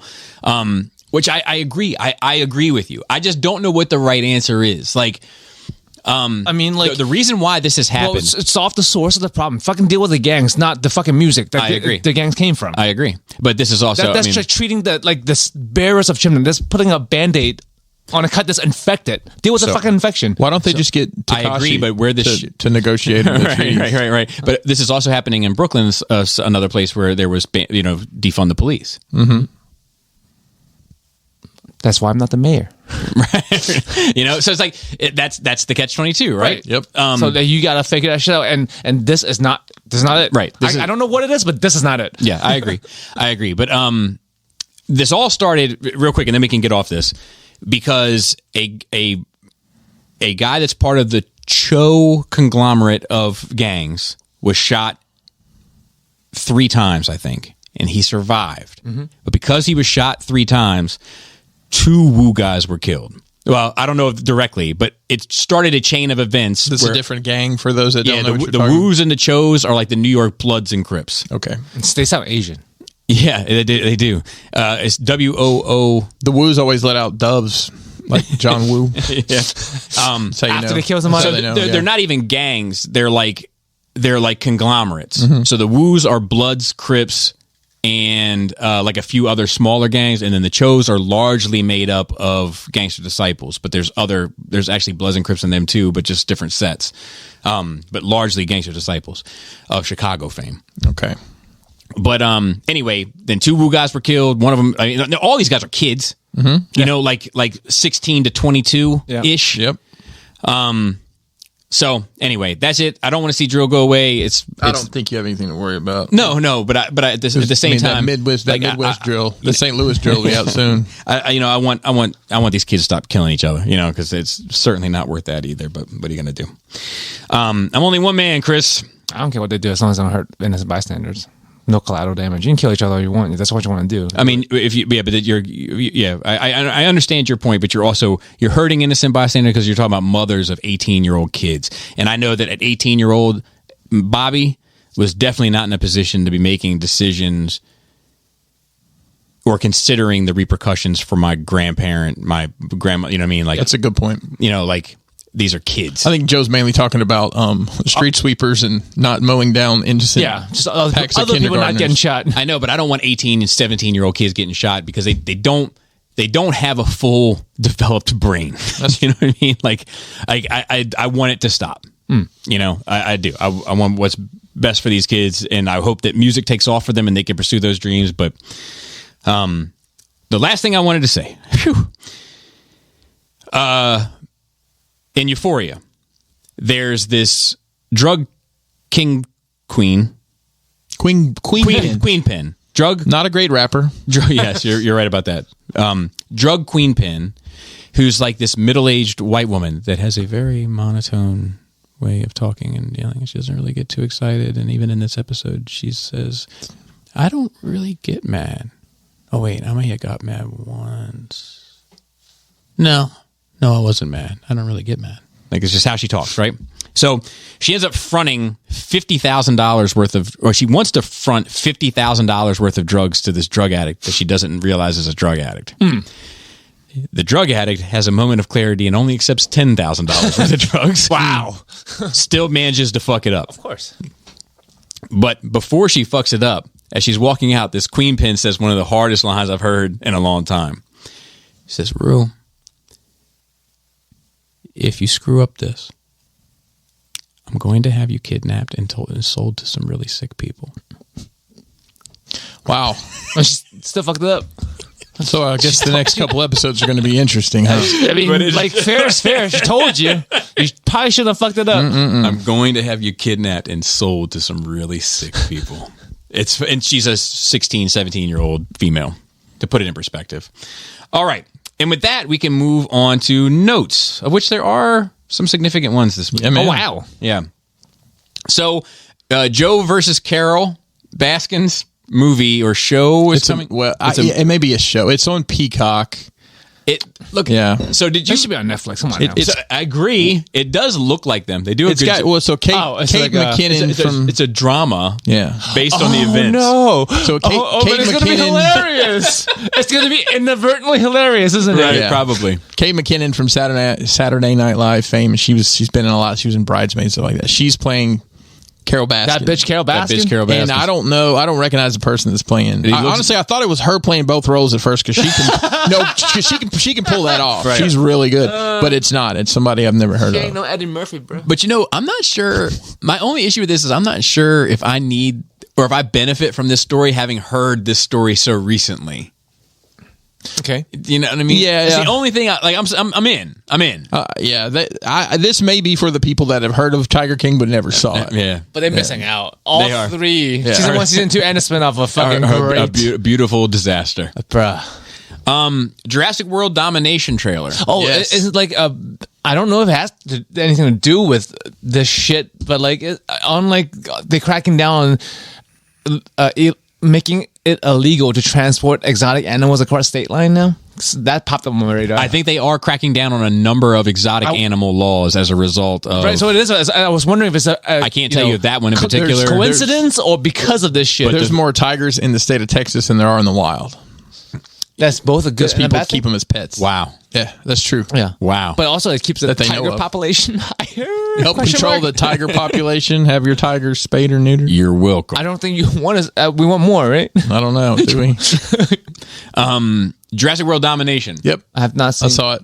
Look, I gotta tell you, I'm in. I mean, like some more dinosaurs. this one looks better to me. How does Laura Dern look so fucking good? She looks great. She looks better than she did in the original. She's aging like wine. Yeah. Like she looks fantastic. Some ladies be like that. Yeah, but I mean, love to see it. Rare, but I thought the same thing though. I was like, damn. Yeah, me too. Sam Neill, you look like shit. Yeah. He looks about the same. He's about looking the same forever. He's probably in his 60s now. But he looked like he's in his 60s. But I don't know in his how 30s. I don't. Well, no. He's got like a full gray beard now. And okay. I don't know how old. What's her name is? Let me look it up. Ellie Sattler. As we were watching Event Horizon last night. Oh, and she was in Star Wars. Yeah, as we were watching Event Horizon last night, we were like, yeah, he's just kind of looked like this forever since he was young. This was him young, and he looks like this. Right. All right, so she's 55. Okay, she looks fantastic. Yeah, she does. But yeah, like it looks like MILF looks good on her. It does. Gilf looks all right. Oh boy, here we go. It looks like it's just a fun story about dinosaurs. It's always been that, Bobby. But it hasn't. It's tried to be, but it became like a monster movie. It became something else. Like okay, this it's looks not like dinosaur, but it's a fun this monster looks like movie. it's like kind of back to the old school Jurassic Park movies, but just turned up on the dinosaurs a bit.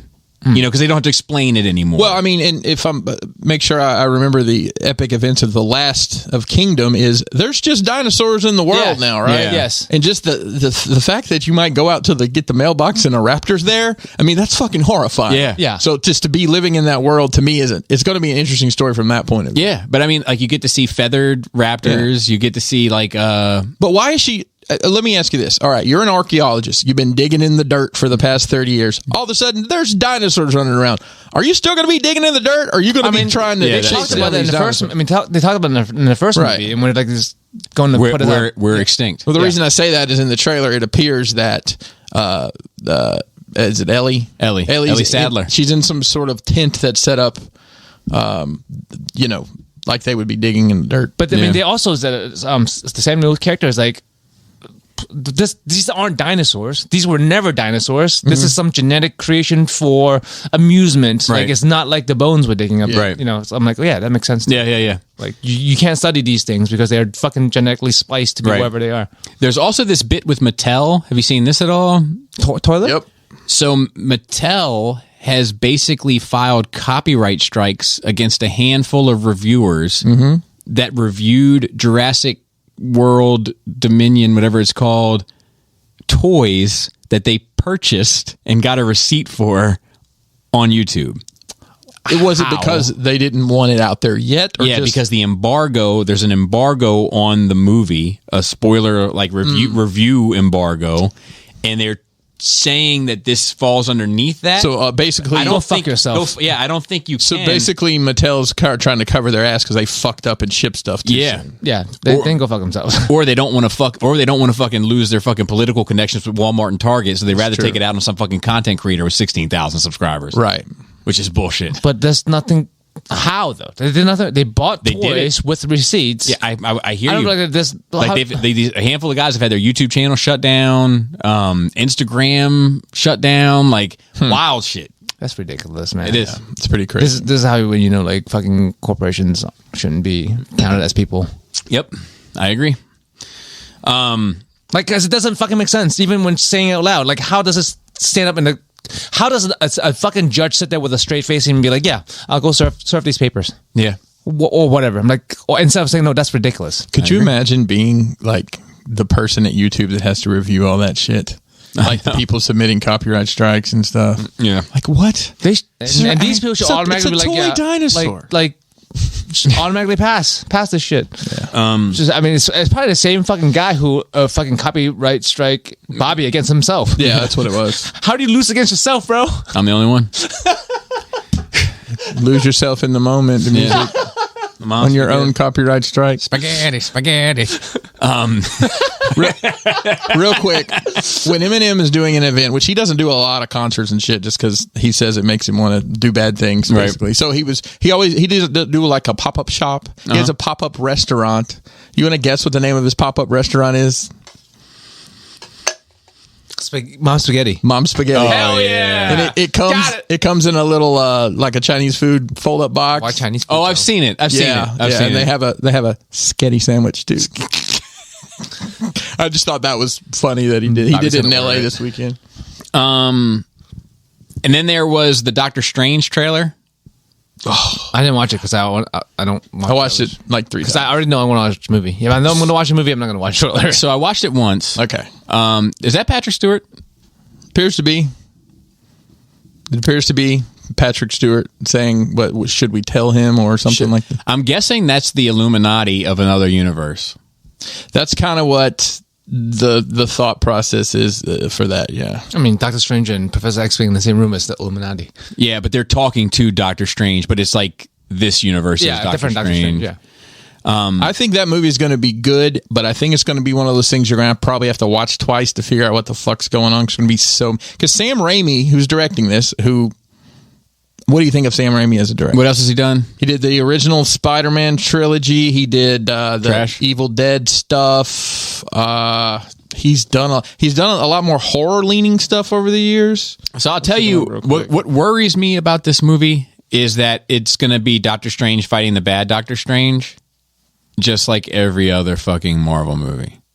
And I mean it literally. Like the bad Doctor Strange from What If versus the good Doctor Strange. I thought he redeemed himself at the end.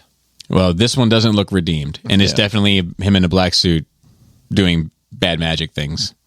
Or I've misread it, and he's just laughing happily instead of maniacally. So Sam Raimi is obviously the original Spider-Man trilogy, the Evil Dead trilogy, including Army of Darkness, and then some other stuff I haven't seen. Drag Me to Hell. Well, here's a couple. The Quick and the Dead, which is a Western. I just said that earlier. You did. Bro. Serendipitous. A Simple Plan, which is a really good movie. It's got Billy Bob Thornton and Bill Paxton in it. He did The Gift. It's got Keanu Reeves. Katie Holmes has a nude scene in there. It's probably why it comes to mind for a lot of people. Are you Mr. The Flintstones live action movie, Hello. Oh, John Goodman? So I would say that overall, I don't think very much of his work. 30 Days a Night. I do like that. That's great. The original Time Cop. Okay. He's done a lot of stuff. He also did Maniac Cop back in 88. Oh, my God. The Hercules and Xena animated series. Spies Like Us. That's a big range, actually. It is, but there's a lot of horror in it. Yeah, there's a big range of quality. The Grudge. There's some like really good shit and some like really B shit. Mm-hmm. Don't Breathe. Is it The Grudge? Mm-hmm. The Grudge was good. I like The Grudge. No, I like The Ring. The Ring. I did not like The Grudge also. Yeah. So The Ring was better for sure. I'm sorry. I just thought it would be interesting to take a look at his angle. Overall, I don't think much of his work. All right.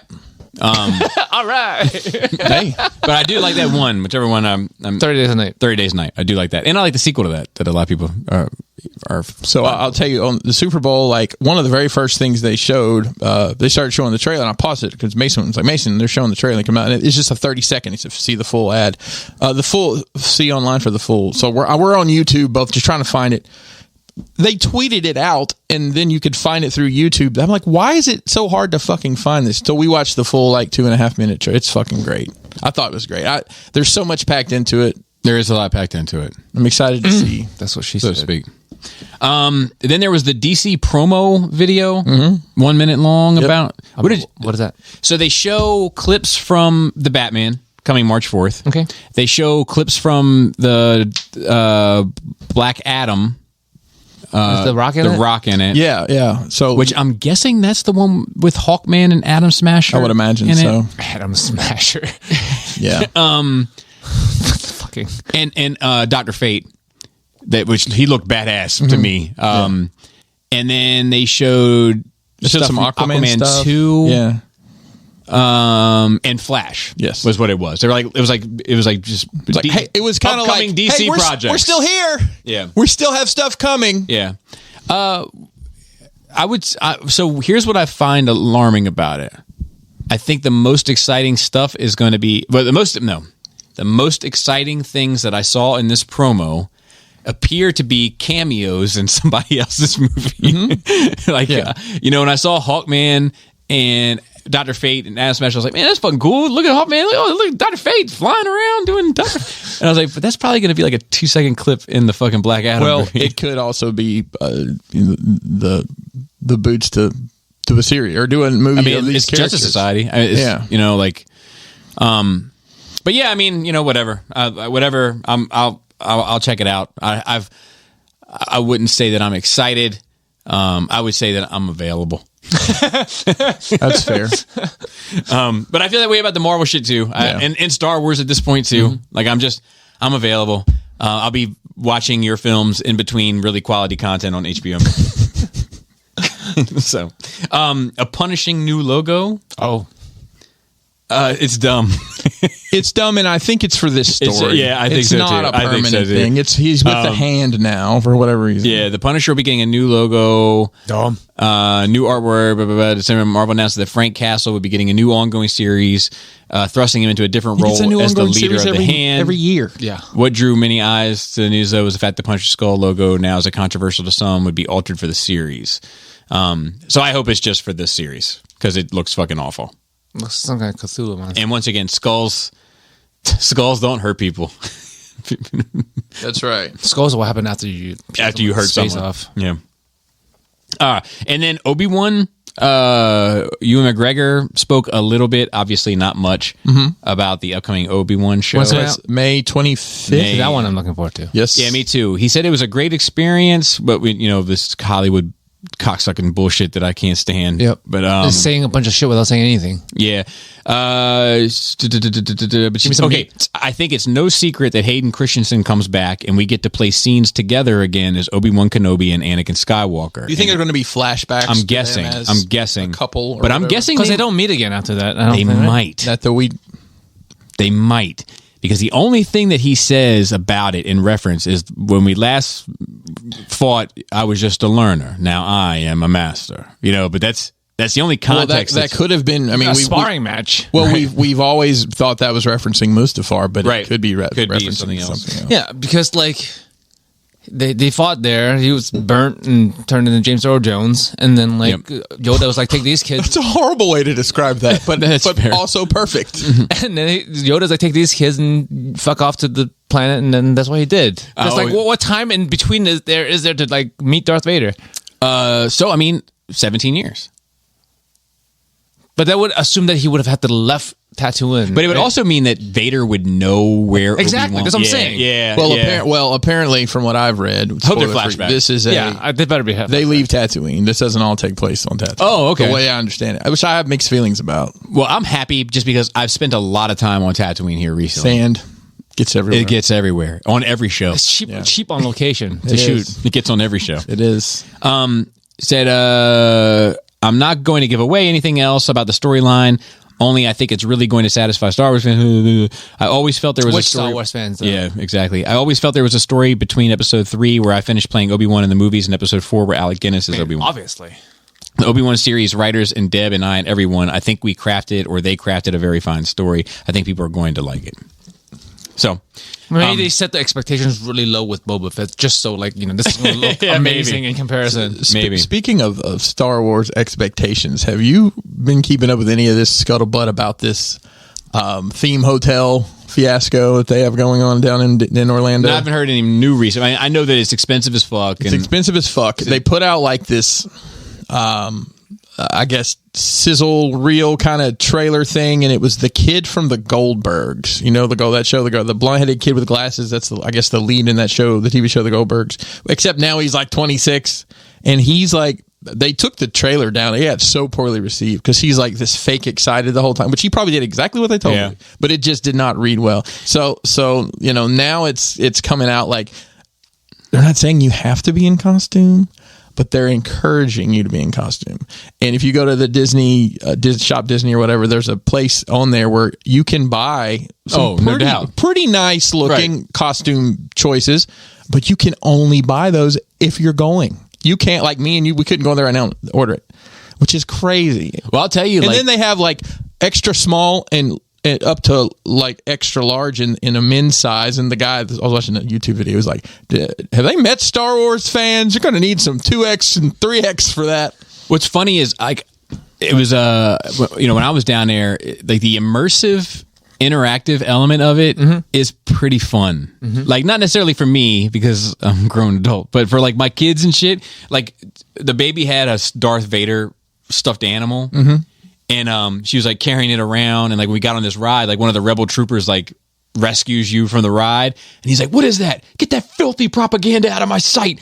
And she's like, "I'm sorry," and tucks it in her pockets and shit. You know what I mean? But it's but it was pretty awesome. Yeah. So I'm waiting on a review. Just have strangers yell at your children, traumatize them because you can't do it yourself.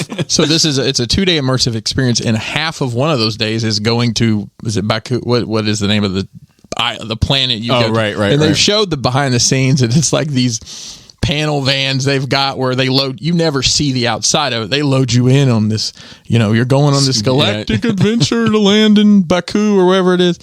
I don't know, man. It looks like it would be fun. It's expensive. It would be expensive to take a family for sure. $1,000 a night or some shit. Yeah. It's so for a couple, it's $5,000. That doesn't include your costumes. Okay, so you shouldn't, for that price, they should suck your dick. Look,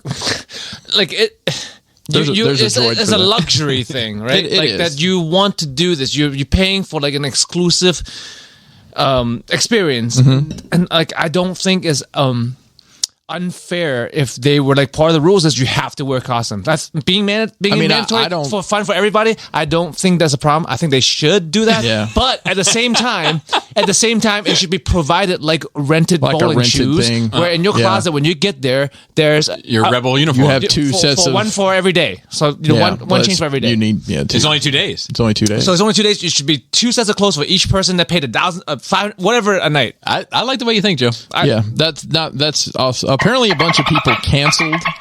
I looked at it. You could book it opens in April. You can book a week, 2 nights in April right now. Because it's a very different experience for even 5 people of the whole place to be in regular clothes versus everybody's in Star Wars clothes. Right. It's a very different feeling. And I'll tell you, the problem is it's not just the money, because that idea is superb. I like your idea that they should just make you wear costumes and shit. But and provide it. It's not just the $5,000, right? It's the airline tickets. It's the other money you got to spend to stay because you're not just going to go down there for the 2 days. You're going to stay for a week. You're going to go to the other parks. Oh, sure. It's the sum. It's the bottom line. And to book it, you have to call. I guess so. They actually explained. I think because people were probably booking and didn't really understand what was happening. Right. So now you have to call, and I think part of that is also the upsell. Well, listen, while you guys are down here, how many days are you going to stay in the park? Do you want a hotel? You want to stay at one of the hotels for that or whatever? Yeah. So I don't know. I just thought it was interesting. To bring up. All right, let's get into questions. Before we do, I just want to say I've almost bought as many Transformers this year as I bought all last year. Hot damn. and I'm happy with all my purchases. So That's All great. fans toys. no, Okay. 2 Fans Toys, 2 Moon Studios, 1 MMC. Mango Man. Isn't her name Moon? You love Mango Man. The Mango Man. And the Fans Hobby. All So- companies. Hey, if you want to send questions, you can send them to. nerdrageradiomail@gmail.com. They didn't have any shorter ones available. Correct. I mean, they do now, but we're still not going to do it. Yeah, They've made new ones. Jeremy B. What's up, Nerd Ragers? Told Booth Willie said it best. Well, I already heard that one, you fucking unoriginal bastard. Go suck a cock, you piece of fucking repeating shit. Good grief. With that in mind, allow me to resubmit a couple questions from last week. I talked to Jeremy because I had a good answer for his Gotcha. question, and Joe wasn't here either. So Chris, I missed our special talks on Monday, so I figured I'd reach out here. My wife's 90-year-old grandma, Helen, was a huge pro wrestling fan from the 60s. Wow. Through somewhere around WrestleMania 4 or 5. She isn't aware that K-Fob, motherfucker. I wanted to choke you through the microphone last week. I was yelling kayfabe. ever existed, or that it died the embarrassing death it did. As you might imagine, our conversations are fascinating. As a thought experiment, that's when you just DM an Instagram model just to see what she replies. They're nothing but trouble, Bobby. What would you explain? How would you explain deathmatch wrestling to Helen and sell her on the virtues? So here's my answer to that. So I know I'm going to use some context clues here, Jeremy. I know Jeremy is from, and I don't know where the hillbilly button is, but you make sure you get it ready because he's from West, by God, Virginia. Proper. And I can only assume his wife is also from that general area. Yeah. So I will say They get busy right here, don't they? they do. They Love it. get Love to hear down. it. Yeah, Bobby. Not you, Bobby. Another Bobby. They get down. They get down right there when they're picking and grinning. All right, continue. Gotta have another life before New York. I'm going to assume that Memphis wrestling was available to them to watch. From the Memphis was a huge wrestling territory in the 60s, 70s, 80s. Okay. And they did some crazy shit in Memphis. They did. There's famously some matches called the concession stand brawl. According to Moneybag Yo, they're still doing some pretty crazy shit. In They are, but from a wrestling standpoint, they did damn near deathmatch wrestling back then. So she may. It's like, hey, did you like them blood matches they had in Memphis? Oh, I love them blood matches. Well, guess what? Now you get 6 hours of it at a time. there you go. So I think that Grandma, God rest her soul, would probably be okay with deathmatch wrestling. Another interesting thing, I never knew till she had been dead for many years that my grandmother loved to scream at the TV watching wrestling. Really? Wow. Yeah, I never knew that. My grandma watched General Hospital. Did she scream at the TV? Probably. Cool. But in quiet. 'Cause she was a lady when anybody Did she go? was around. Did she go like this when something happened? Just disappointment. She often did like the open mouth, closed mouth with her eyebrows up without making a sound, like one of these. Yep. Next question is for Joe. Like many people our age, my modern experience with anime was Ghost in the Shell. Also the first DVD I ever watched. Anime didn't stick for me. Too much cloak stepping on for my taste. But the... remember you see you do this long...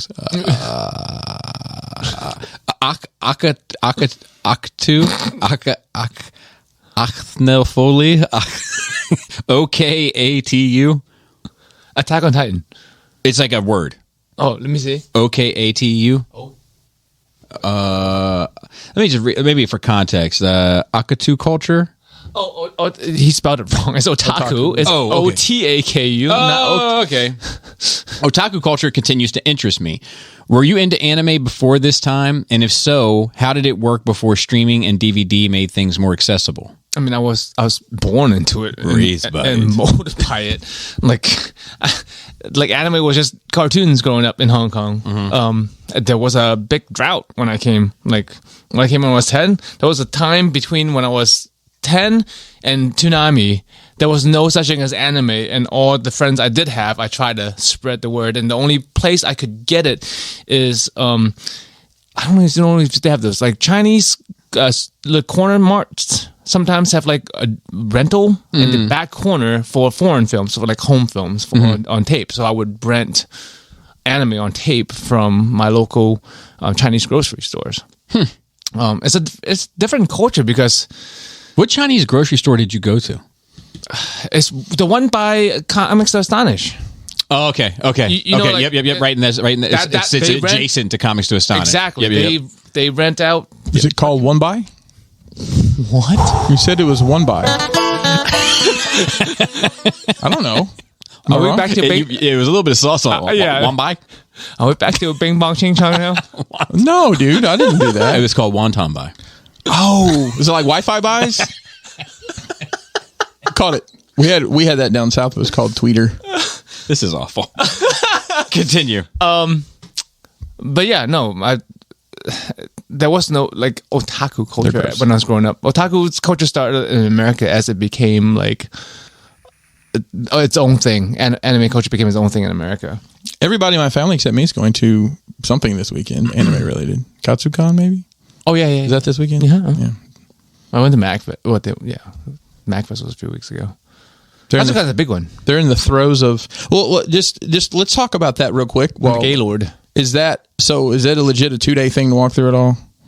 Is that I'm sorry? Like if my family wants to go and they want to walk through the whole, is it a 2-day thing just to get through it all? No, it's a 1-day thing. Okay. But like there's panels and shit if you want. There's lots of panels usually, and just people watch if you like to hang out in the area. And it's a nice area. If you've been to the Gaylord, it's not cool. that Gaylord. No, just a little bit Gaylord. I've been to the Gaylord in Nashville. Okay, no, it's the same Gaylord thing. I just National work out is a great place. Lots of nice restaurants. The indoor part is nice. It's a place you would go to without going to a convention. Just to like, if you want to have like fancy hotel sex, right? You'd go there. The casino is there. Nice. But no, it's a cool place to be for a couple of days. I'm not going to the anime convention. Right. Everyone else in my family. But no, they like anime. They would have a good time for 2 days. They're actually going to stay the night. And they have like I don't know. Your family's probably like I don't know if they have like friends, like anime group friends. I don't know. I don't think so. So like that's the difference. Like you're going to party with other anime people that you know. It's also worth it. Right on. Let me see if there's anything else that I missed here. One more question for all the Nerd Ragers, even those who can't find time to celebrate diversity in Black Future Month. Hey now. It's Valentine's Day and love is in the air. What song was playing the first time you slow danced with a girl? Not the ass grabbing grind and shit it would evolve into. I'm talking about the first sweet, innocent, you could still feel the tingles when you think about it dance. For me, it was Boyz II Men, End of the Road in 6th grade. Mock Away, deservingly so. I don't give a shit. That song still puts me in the feels. Thanks for a great discussion. That's a good song. Man, I could tell you where it was and who it was with, but I can't place the song. I'm sure it was something similar to that, or I can't tell you. Jodeci. I can't even tell you what my first slow dance was. 9th grade homecoming with Tina Johnson. No, it wasn't Tina Johnson. First and last name basis now. Wrong. First person. base, last base. Doxed. Who was that? No, I don't. Oh, I do remember Stacey Westbrook. Okay, I didn't get a date until or go to prom till like senior year because I wasn't a popular kid until like late junior I went to year. 3 proms. In 1 year? No. My senior, my junior, and then I went with someone the year after I graduated. Do you remember the theme? The trash. That's basically it. I mean, they should have just had garbage proms. It was. I don't want to miss the thing. Was one of the years. So, something was under the sea. I'm sure. Do you have a song, like a theme song? I couldn't. That's one of the reasons why I fucking know. I know it was Casey and JoJo. All my life. Yeah, for me. That's why like the fucking I don't want to miss a thing is like drilled into my mind because that's the one prom that they go to.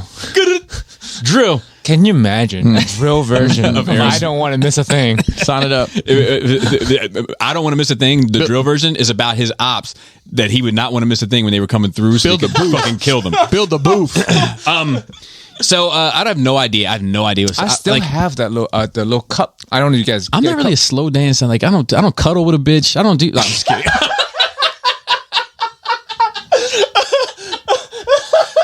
Fuck the drool out of my mouth. No. I know that Laura and I slow danced to Take My Breath Away by Berlin. But not this Jessica Simpson version? No, certainly not. That would seem to be the time, when we were in high school. Yeah, but it wasn't. I don't even think it was at high school. It was our wedding. Oh, okay. But I can't tell you another. Did you go to any dances at school? I went to homecoming. Are you in the club posted up? Got my arms folded, fitted, pulled down, and these haters I'm scoping. I got to tell you, twisting my body from side to side. At my school, I mean, the dance, with the exception maybe of prom, like the dance floor was like an open square that nobody got into except one kid that could like really fucking pop and lock and shit, and he would like jump out there for like 5 minutes, breakdancing by and himself. that would be it. You know, it would just be and then the slow dance, the slow dances. And our DJ was our janitor, who was high off his ass. Great times. Yeah, his nickname, everybody called him Amp because he was a DJ. And he sold weed at school too. I don't think it was many dance. Like I went to homecoming. I don't really remember it. Well, based on what we know about Jeremy B, I'm sure it was a square dance. I went to Laura's prom. I didn't go to mine. Because like I wasn't a popular kid in the sense of like the high school, like this. I wasn't going to get voted for prom king. Mm-hmm. Oh yeah, no doubt, me either. But I definitely had friends in high school. Mm-hmm. But it would have been more confusing to my high school class had I showed up for prom than if me not coming. You know, they'd be like, "Bobby's not coming to this shit." Like, you know, he's at Mario's house and getting stoned and talking shit, talking about something called drill music. I don't know what it is. Yeah. So anyway, thanks for sending that back in, Jeremy. Yeah. All right, Ryan. Podcasting question. This is from the Good Minister, who has a podcast called The Black Delegates. It's available on all your streaming platforms. I've been listening to this pod for I don't know how long, maybe even before I was married. Been married almost 10 years. No, it's not that long. I know your listener numbers from what you said on the pod, 1,200 or so an episode. I know you all dabble in the realm, pun intended, of Twitch and YouTube as well to varying degrees of success. At what point do you feel it's a success or failure? How few listeners would you be okay with to continue a pod? That's just a funny question. Are you just doing something with your friends, or does your audience size matter to you? What's the fewest that you would bother? 50, 100, 1,000, 10,000, 100,000 per episode? The common listener may not understand, but podcasting takes a lot of time, editing, not really, gathering topics, show prep. So that on my end takes a little bit of time and fills in. I think. I'm sorry. Show prep to whatever degree you choose to do it and costs us money for Podbean, etc. I guess the real question is, how do you know a podcast should be over? Huh? Ooh. Thanks, Nerd Rangers. Rangers was an autocorrect, but I'm leaving it in. I don't think about how many people listen to this show. And I think that's what makes this show good is and listen, we've also, the Good Minister, I appreciate the amount of work you're putting into your show, but I think we've whittled this down to the simplest, raw format it could possibly be. It definitely is the least amount of effort now, I feel like, than like when I first joined a few years back, there was, I feel like there was more effort in like putting a show together. Yeah, I think like in terms of like, discussion points there's more production involved now for me anyway personally. Now I just show up, like talk for 3 hours and then fucking go home down the street. Mm-hmm. Yeah, I think that like I definitely don't do it for the numbers.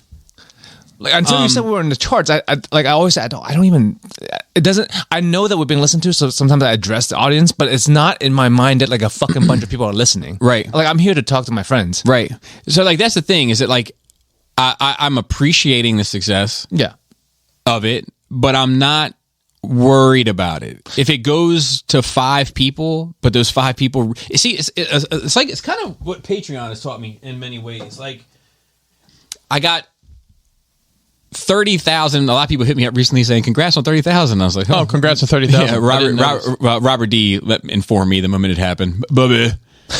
I've been hitting refresh for the past hour. Guess what you've done? But like, I have 30,000 people subscribed to my, and some change, subscribed to my YouTube account. Mm-hmm. I have 200 and some people on my Patreon. Mm-hmm.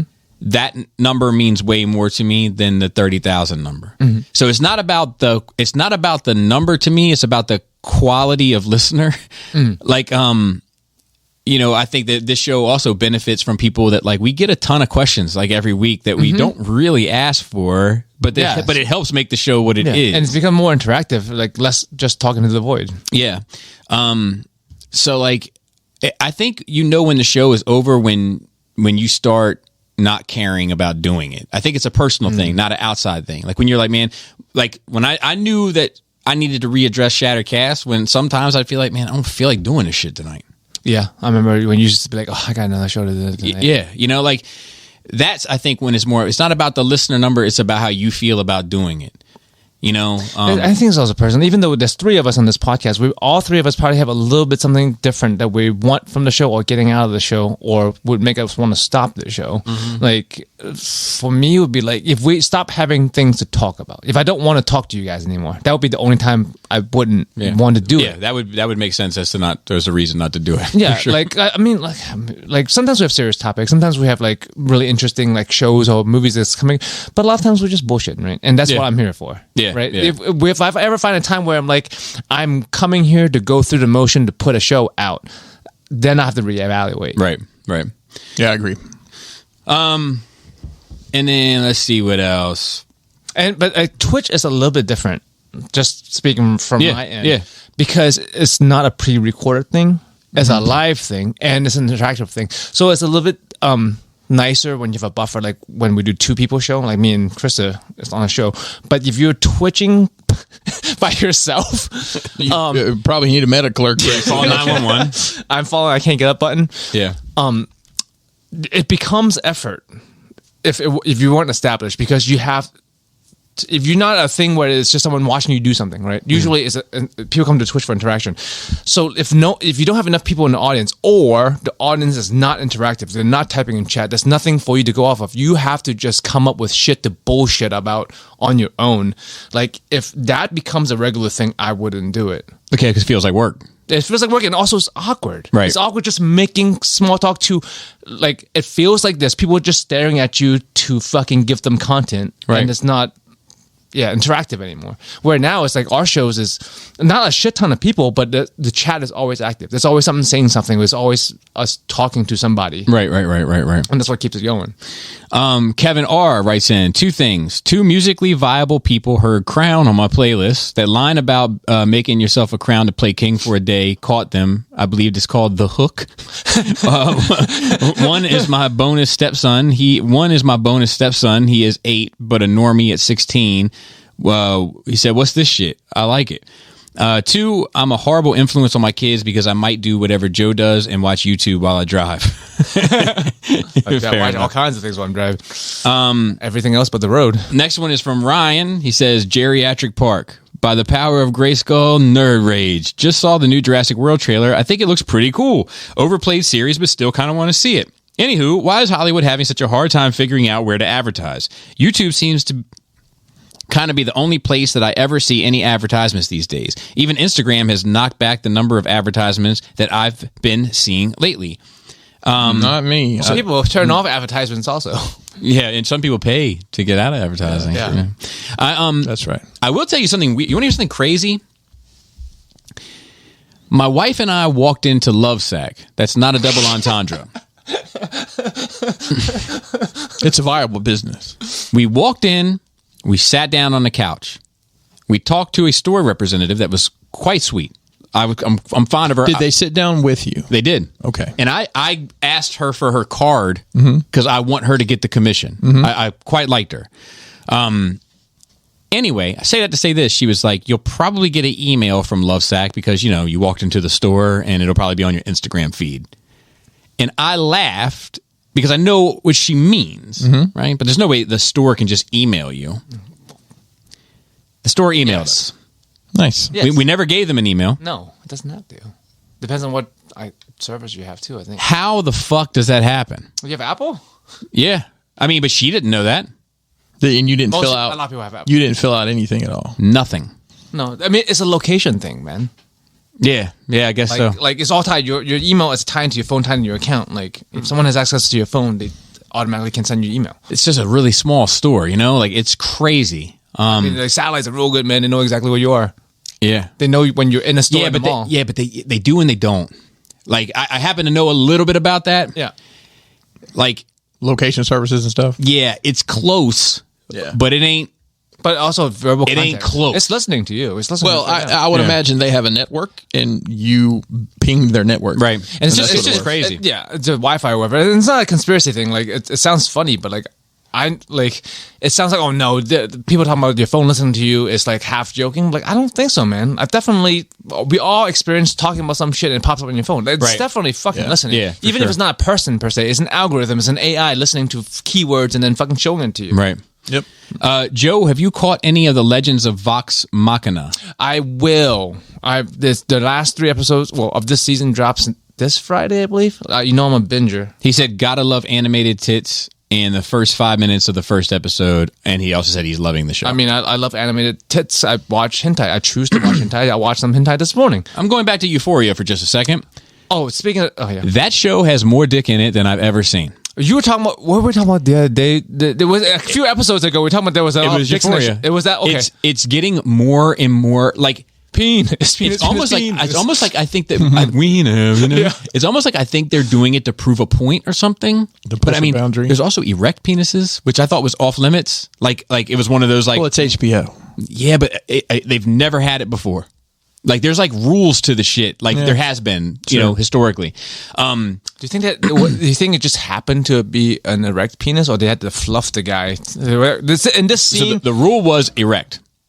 Huh? The rule was erect, like a flaccid penis only. No. I'm talking about in the show. They were like, okay, in this scene, I want an erect. The director's like, I want an erect penis in this scene. So the only one that I can really remember, or the guy would just happen to have a boner. I think it might be a fake dick altogether. Okay, yeah. So the erection is purposeful. Yes, but yes, it's for sure meant to be erect. Mm-hmm. But like, I almost think that they're doing it to kind of desensitize you from seeing it, which is interesting. And like, there's this one, like they'll do shit like they're doing a slideshow, and it's kind of meta. Like they're breaking the fourth wall. They're talking to this is how a drug addict's mind work. And they bring up it's like an instructor at a thing, and there's a screen here. Like you kind of know the vibes. Mm-hmm. Yeah. And they're like, the drug addict releases dopamine, and they show all this, and they're like, oh, sorry, that's just a dick by accident. And they go into the next one, and like, but they're just like, it's just dicks everywhere. It's like Fight Club. It was just slices of dick slice. Yes, exactly. It's like Tyler Durden got a hold of this whole fucking show. Nice. I guess. How do we get on there? What? How do we go on Oh, the tits in the animated show. Oh, yeah. So Vox Machina is one of the things I helped, was part of the Kickstarter of. So, I talk about listening to, watching on YouTube a D&D show. Yes. It's a bunch of voice actors, anime, cartoon, in general, voice actors who play D&D online who's become hugely successful. And they now have this anime show. They were going to try to fund one episode. They would have a goal, and they're like, I don't even know if we're going to make it, but they ended up being one of the highest Kickstarters ever, and enough to fund 2 seasons. And wow. And that's what that is. Yeah, and I didn't Amazon realize picked that. it up. That's interesting. It's delayed. It was supposed to come out last year because COVID and everything. The first season is now dropping 3 episodes at a time every Friday. This coming Friday should be the last 3. I'm going to definitely watch it. Nice. I still watch Critical Role, the YouTube/Twitch show. I gotta tell you, side note, anime wise, I bought Jaina Akira for Christmas. Wow! Along with the manga. Manga man. Manga man. And I don't think she likes it. I mean, okay. I don't think it's her genre. Yeah, well, that, and it's also 40 years old. So I don't. It's pretty good. So she watches. She likes I don't think she's a sci-fi. So she watched some other Attack on Titan. It's more about the It's not as It's more about Eren Yeager. Dude, the last season's dropping now. It's crazy. But anyway, I don't think she because I don't even think she finished it. Mm-hmm. The anime. Yeah, it's really. I think she was like, meh. Yeah, it's a sci-fi genre. Also, is to think about in a different way. More than which doesn't matter. It doesn't matter to me, but it's just interesting to me. That's why I always, when people come and ask me about what anime to watch, and I'm like, you're asking the wrong question, because anime is not one thing. It's just a medium. Like, what do you like? Tell me, do you like sci-fi? Do you like romantic comedy? What do you like? And I'll tell you a show that is animated in that format. Workplace relationships. I know. I ended up watching Agretsuko for 3 seasons, whatever you said. But talking about penises, so Krista, penis. Speaking, you might get a group chat at some point. I tell her you're interested in a group chat, but she sends one of our IRL friends who does Twitch and hugely successful on OnlyFans. And what's her name, by the way? I'm not sure if I should give it out on air. Or OnlyFans? She doesn't promote her OnlyFans. I mean, like her stage name or whatever. But I don't know if I want to. He doesn't want to connect those dots, okay. Right now. Yeah. Because she's had stalkers. People have asked. Yeah. So, all right. So tell it to you off air and then relate the. I'll ask Krista. Okay. Because just because you don't want dots connected when people have stalkers. Okay. Anyway, so in order to collaborate anything on OnlyFans, apparently you have to have your own OnlyFans. So Krista has set up all these social media accounts on Fansly, OnlyFans, and all that. She doesn't do any nude stuff. Sorry, guys. She doesn't do any nude stuff on there, but she does post on there. She does have an account, and she offers some services. One of which for funsies, as her friend told her, you should do a rate my dick video offer that you can buy. She's gotten 3 so far. She made $300 from people wanting to send her pics or videos of their dick so that she can make a response video to judge these said dicks. And she's like, okay, and you want to be nice about it, you can be mean about it, or be honest about it. And dude, this one dick is the comically long. It is the longest dick I've seen outside of porn. It's scary. You remember that one time when we started COVID 2 years ago, and we're we should just sit here and rate dicks for the rest of the day? I'm gonna tell her to start sending you dicks that she gets sent. But people pay for this shit. Mm-hmm. People that long dick guy paid her $150 to rate his dick. Oh, she could probably also step on stuffed animals and stuff. Probably. She's making all kinds of side money right now. Listen, once you open that door, you might as well just. There's a lot of stuff you can do and never do anything graphic. Anyone who wants her to rate your dick and wants to pay my wife to rate your dick, you can also send on radio mail. Emotional damage. But dude, we're getting a new piece of gym equipment from all this fucking extra money she's making. Wow. Love to hear it. And you don't even have to be naked. Look, man, there's perks. Okay, there's only negative downside to being a woman. There's negative in society. There's a negative side to being a man too. But there's also if you happen to be an attractive lady, there's a good amount of upside. You don't even have to be all that attractive. That I was trying to explain to her that we were scrolling through things last night. She's like, I don't think this girl looks that good. I'm like, I don't think so either. It's not about that. And she's like, she makes a lot of money. And I'm like, yeah, but it's not about that. But dudes will pay money for anything. It's the attention. Yeah, go to the block. Yeah, or any other gentleman's club in the world. Yeah, or Hooters. Some Hooters they're not all built the same. Hello, Power Rangers. It is Abraham again. Hi, Abraham. Of tamale loving fame. Yes. I have mostly gone through your Rogan Experience podcast, and I don't know if it was addressed later, but I kind of just wanted to ask you more about your opinion on the efforts to censor Joe Rogan. I just think that is very sad crusade to see, because Rogan is just a podcast where he just talks to people. He isn't trying to be a trusted news source, as trustworthy as those can be. I would also like to, let me stop right there. So we're against the censorship of anybody. Yes, correct. But let me also say he's just a podcast asking, you're right. However, we did talk about this on the show. It's just like Jon Stewart, who would make political claims and then say, well, I'm just a comedian. Mm-hmm. I'm just a comedian. Or who is the Greek guy, Meganonopoulos, the guy he was a conservative. He got in all sorts of hot water. He was a gay. Yeah, I remember. He would show up to Kylo Ren. Monopolist. That sounds familiar. You know what I'm talking about. It was several years ago. Yeah. So he would say these radical things, right, or extreme things, and then people would press him on it, like, "Oh, I'm just a provocateur." Mm-hmm. Yeah. So to say that Joe Rogan is just a podcaster, yes and no. Mm-hmm. He's just a podcaster, but he's certainly an influencer, and he certainly has political views and shit that lean certain ways, as we all do. Sure. So this, it's dismissive to fall back on that. He knows what he's doing. I think that what he's doing is well within his rights. My issue with a lot of this shit is not so much about what he's saying. It's funny to watch business, especially when you deal with the fucking music business, but it's funny to watch Spotify move. That's what I take from all of this shit. It's also funny that people have been calling out, they try to get on misinformation, race is next, and then misogyny. And that happened. Mm-hmm. And then the person predicted that transphobia will be the last attempt. So that's yet to be seen. But that's what's interesting about it to me.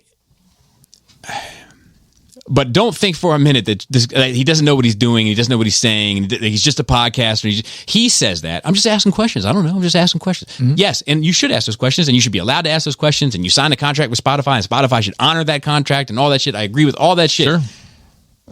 But don't do that. We all know who you are and what you mean socially. Yeah. You do have a responsibility. How you choose to use that's totally up to you. Yeah, whether you chose to be an influencer doesn't have no regards to whether you are one or not. I mean, he has a platform and he has a voice, and people significant voice. Yeah. So I mean, he's not just a podcast. So I haven't listened to him in about a couple of years, but I listened to him a lot. I watched a lot of his shows. I don't know if he's changed what, but it is like. So I can't respond to anything currently, but like I do see people, especially like on my Twitch, even when we're interacting, people talking about him, and I'm just, I don't go to defend because I don't know what's going on recently, but I'm like, he's not being represented properly if I'm remembering correctly of who he was. Well, the last thing I remember, he was always a left-leaning person when it comes to like things. I don't know if I would say that. I think he's more complicated than that. I think a lot of his, and he's like legalized weed, like more left leaning kind of things. But he's also has a fair amount of political views that lean right as well. You know, like.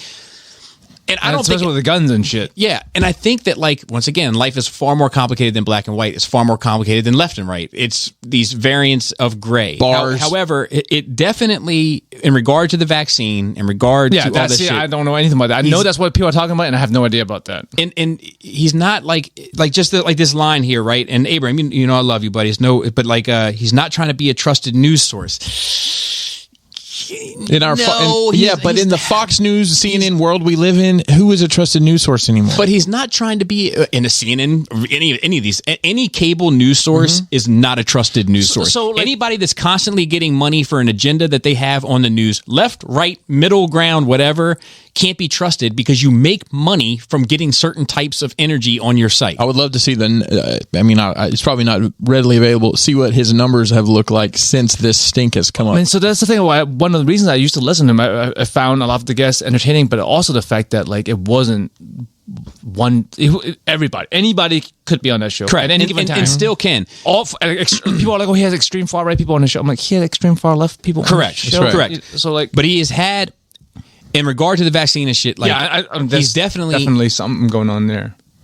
He's not a trusted news site, but he does want his show to have integrity of being a trustworthy podcast. And if that podcast happens to be delivering information that's relevant to today, you could say that's news. Yeah. You know, like, to argue over the word news is silly. It's about the information and whether or not the information is relevant and pertinent to the way of life today. And he's definitely having those conversations. And I think those conversations are valid. You know, like, I've been saying from day one about this fucking vaccine. Yeah. Like, I mean, Pyro talks about this vaccine. We're all gambling. We're all gambling. Especially with kids. Nobody knows for sure. There's no certainty with this shit. Right. We're gambling. We're taking the information that we have and we're doubling down on black or we're doubling down on red. And maybe we're right. Maybe they're right. Maybe, you know, who knows? You know, at the end, when you find out. But to pretend, like, there's an interesting thing that I was listening to. It was a group of medical people that were together and they were having a conversation about it. And like, you know, because like the vaccine has had, in small numbers proportionately, it has had heart side effects, cardiac side effects. And this nurse crying about fucking having to have this 10-year-old die of a fucking STEMI within 24 hours of taking the fucking vaccine. Like, it's like, what could it be possible that it wasn't caused by the vaccine? Sure. How many kids have ever died in the history of mankind at the age of 10 from a fucking STEMI? I bet you I could count them on one hand. I have no idea. I can't speak to that with any education. Yeah. Like, that's not like, it's like how many people have been eaten by let me pick something fucking like, you know, like a fucking panda. You know, like, maybe like it's that one rapper. You know, we're talking about that kind of shit. Like, that's not the shit that affects kids. But anyway, I think it's important for him to have those conversations. I'm in defense of him having those conversations. What I'm not in defense of is playing down like his conversations don't mean anything, that they're not fucking trusted, that they don't have a social impact, because they do. Just own it. That's all I'm saying. And what people take away from Joe Rogan is, well, if it's on Joe Rogan, it's got to be true. That I'm not saying everybody does, but a lot of people are like, well, I mean, that's cultish. It is. He has a cultish following without trying to get one. The last time I listened to him, I can think of the last 2 podcasts I listened to. He had Bernie Sanders on there. Well, that's a long time ago. It was a long time ago. And then he had The Undertaker when he was doing his I'm Not Wrestling, So I'll Talk About Shit tour. Yeah. And he said some interesting things on there, The Undertaker, about wrestling. And honestly, I haven't. Because I don't use Spotify, so it's out of my way to go to listen to it. Somebody did say something funny, like it was a meme. And it's, of course, a very lowest common denominator deduction from the viral video going around. Have you know about this video with Joe? It's a 2 to 3 minute video of every time he said the N-word. And point is, it's 2 to 3 minutes. However, there's no disparaging remarks made in regard to the N-word, because probably every time that he said it, he's just saying it as a word. And if they had those remarks, they would have definitely included them in that video, because it would have supported that point. Right. However, there's a meme going around that said, they made a video about me saying the N-word all the times that I've said it at work too. It was 0 seconds long. Which is pretty funny. But it's also not a fair comparison. Also, you're not being recorded at work. It can be both can be true. Yes, it can be a funny meme and also not a fair comparison. Exactly. Things can be multiple things. And like we said, like we talked about, like Evan and I and Dante talked about last week. Like, it's far more complicated. And and trust me, believe what I say when I tell you, I'm not a Joe Rogan fan at all. When the smoke settles there, it has nothing to do with the N-word. It has nothing to do with misogyny. It has everything to do with other agendas being played at an attempt to take him down. Like, it's a hit. I mean, I haven't listened to him in the last at least 2 years, but I probably listened to 3 digits plus worth of hours of him talking. Well, that's just one episode. It could be, yeah. And I don't get any of that. I mean, honestly, when I did listen to him, I would, if the guest looked interesting, like he had, it's always about a guest. When did Donnell Rollins was on there one time. He's had some Steve Harvey was just a bunch of I like when he has a comedians on there, because they always end up telling these kind of inside baseball stories and shit that's interesting to me. I like the I've never really gotten into the scientist stuff. I mean, I know it seemed like it was some sort of celebrity or comedian, some sort of athlete, or he does MMA shows, and then it's science or political something. And so he goes on to say, I would also like Joe KW's perspective, as he works in pharma and may have a stance on the once medical qualms of Joe Rogan's speech. I don't think Joe's up to date on Joe Rogan's speech. I don't even know if I'm up to date on Joe Rogan's speech. Yeah. He said, I also, in a way, hope you guys never get too big, because your brand of honesty, which I'm drawn to, isn't for general audiences. That Bill Cosby comment you made, I get it. You justified it satisfyingly to me. The world would not see it that way. I don't even know what I said. Often, we don't know what we see after the show is over. Yeah, I hope it wasn't too terrible.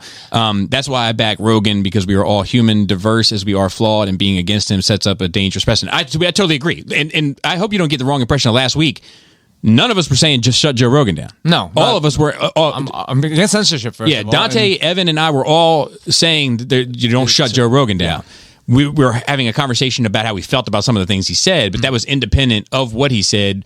And in regard to your speech here, I just think that he needs to be responsible for what he says, and responsible, and know that he knows how powerful he is. Just say it. Just I know I'm going to have an impact. That's why I'm asking the questions. If I'm not it's important. If he's not going to ask the questions, who is? Right. I'm for him asking the questions. Just don't try to play it off like, I'm just a little podcaster. No, you're a big fucking deal. Yeah. And what you say has consequences. And just own it. That's all. And you can't own it without being at fault for things, because people are just going to be sheep. Because it's not just about Joe Rogan. It's about people listening to or reading a headline and then fucking knee-jerk reaction to it. Because people coming into my pharmacy asking for a fucking horse dewormer that probably hasn't heard of Joe Rogan. It's probably they heard from a friend who heard from a friend who heard from somewhere. How often has that happened? Not so much this past couple of weeks, but there was a while. It's just 2 years ago now, when everybody came for Plaquenil and I couldn't get Plaquenil, is because some shit somebody said that's either misinformation or things that are being said too soon. Yeah. And everyone who has a friend who's a doctor or is a doctor bum rushing the pharmacy.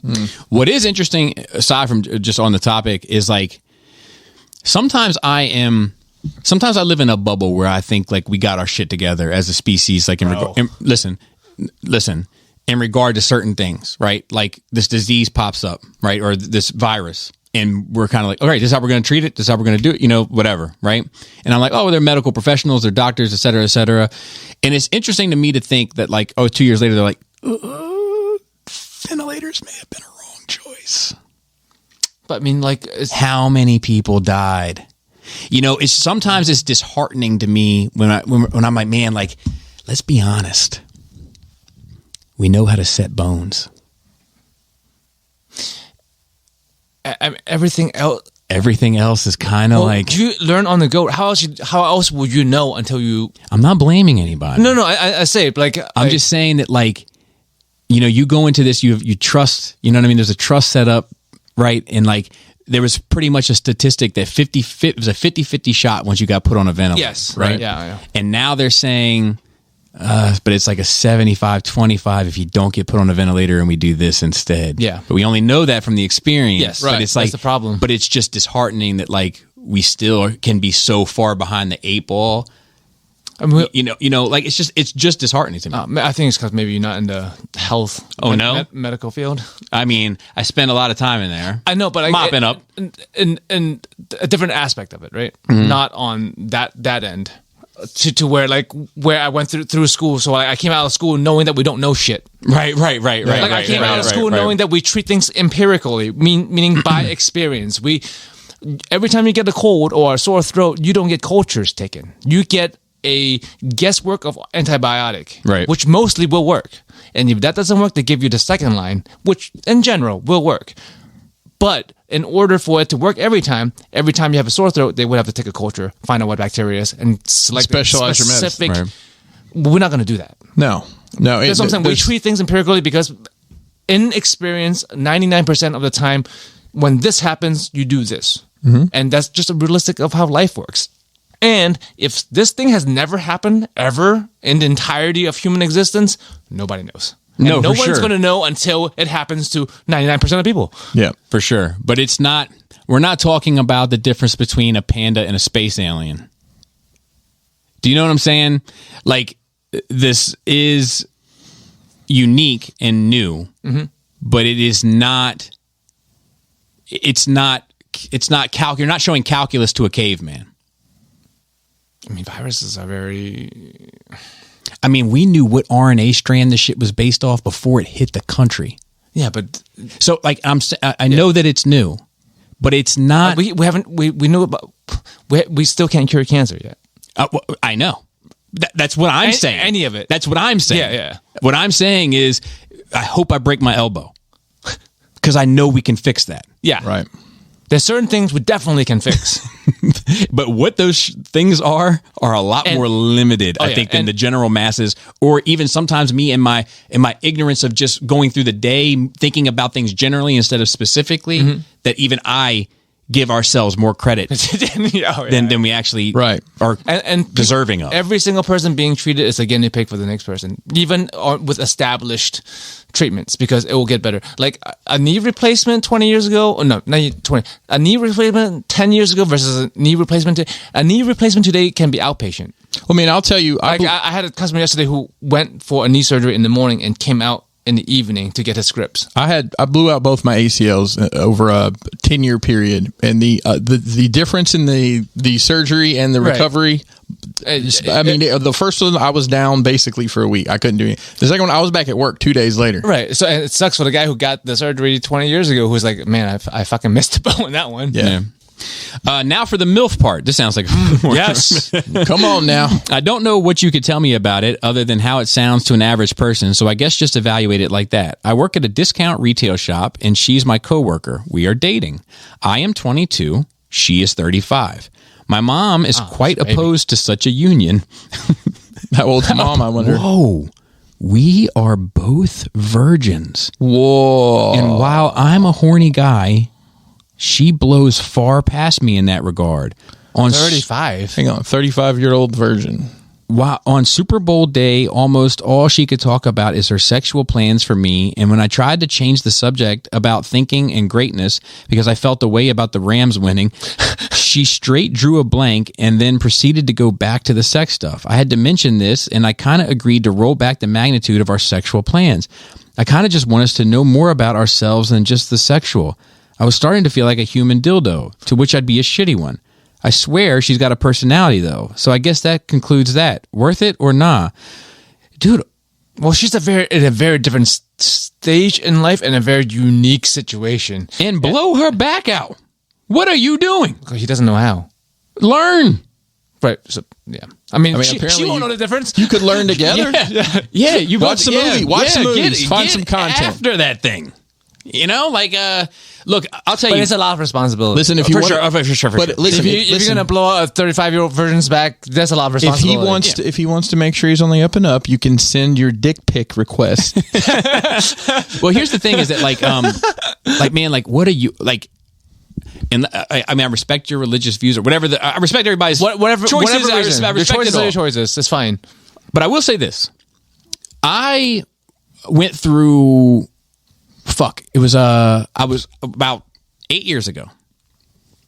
I was like, you know what? I'm gonna see if I can be celibate for 1 month. The No Nut November? Yeah, basically before it was a hashtag, and it was like June. What is bad time? All the sundresses out there. I know, but like,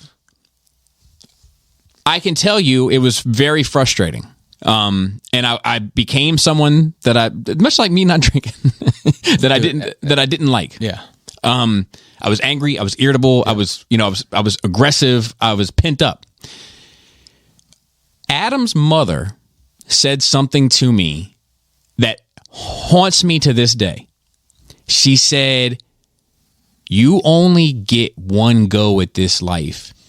You fuck her and enjoy each other as much as you can while you're here." Now, he never looked back. She said this on a Facebook post. I have you know. Whoa, YOLO. Now, I took her advice ever since. Right, never look back. But I've also applied it to a lot of other things in my life. Mm-hmm. You know, and I think at her age, she's looking at life with a more finality in mind. Mm-hmm. You know, and not to say that she's old. She's relatively young, and I hope that she lives a very long life. Younger than us. But like, what? No, I thought you were talking about the lady. I thought you were talking about the 35-year-old lady. No. Adam's mom. Yeah, because 35-year-old lady is a bit, you know. Yeah. Time clock. Certain clocks are ticking at that point. But like, she was like, what she's saying is right, and like, if as long as you're comfortable, give this. You know, she's not asking you for $1 million. Yeah. She's not asking for a Birkin bag. She's asking you to lay her down. Yeah. And by all means, sir, pay this woman her money. Lay some pipe. That might be the most interesting. Shaven pubes, notwithstanding, the most interesting thing that it's been sent into us. Yeah, and Abraham, thank you for the right and hope you. I know sometimes I get angry, but not angry. I know sometimes I get passionate and I start yelling and carrying on. It's not anger. It's okay. It's and I appreciate the conversation. Sorry. I also want to put this opinion in. Her being 35 virgin and she's ready to get rid of it, right? Mm-hmm. And there's a lot of reasons for it, hormonally and like age wise, like. Yeah. But if you don't feel comfortable, right, and you don't see a near foreseeable future in which you want to fucking do this, you should break it off. Yeah, move on. Not for you, but for her. Don't waste her time anymore. Not a slight at her, but she doesn't have much time. She's losing time. She's got to have a baby. Don't waste. Not even just baby. Just getting some dick at 35. No, she's got plenty of time to get some dick. Yeah, still. Well, let me ask you a question. And Abraham, no slight towards you. No. Have you guys ever met a woman that wanted to get fucked that couldn't? No. Okay. No, I have not. I'm just curious how this situation has evolved to where it is. But either way, you're holding her up. If you're not ready for it anytime soon and she's ready for it right now, like, don't hold her up. It's kind of like my dad. My dad was a firefighter, and they used to say, the famous like cat in the tree. Mm-hmm. And he was like, well, the good news is I've never seen a cat skeleton in a tree. Wow. Okay. So they tend to come down. There you go. All right. So Esteban wrote in. He said, this is a long one, and he gave an emoji of a dick. Long dick. Nice. Good morning, Nerd Rage Radio, and a possible special guest who I know will make me laugh. I have a couple of questions, so here you are. Joe, what kind of lotion or moisturizer do you use? I showed my wife your shirtless picture, and she wanted to know how you keep it tight. I'm a mechanic, so I use lotion every night after I shower to counteract any damage I've done to my body during the day. Just any Olays or Bonds is what I usually use, though. Like fragrance-free shit. The collagen stuff is pretty good. There you go. Yeah, I'm not a brand specific. It's just more. You're not sponsored. No, yet. It's like this is both quality and quantity. Quality is don't get shitty things that have fragrance and like colored and smells a certain way. Just moisturizing lotion, but like the quantity matters. Like enough of it each time and multiple times a day. Have you ever had to apply your lotion on camera from a basket? Maybe. Is that something you could? It's a service you guys. I mean, I could offer it. Yeah. Next question is about collecting habits. We all put bowling alley bumpers on so we stay in certain lanes. We all have that one line that we are all in on no matter what. And as time passes, that sentiment begins to narrow and it becomes like everything else we collect. Bobby has said on multiple platforms that he just needs a few Marvel Legends and he's done with the line. Will that ever happen with Black Series? Are there wrestlers that Pinkerton will end up skipping when they go up for pre-order, or is there love there, or is the love there no matter what? I believe the Black Series figures from the Legends books did well, and I'm personally hoping we get figures from the new Star Wars High Republic series of books. Thought on book action figures. So let me answer the Black Series stuff.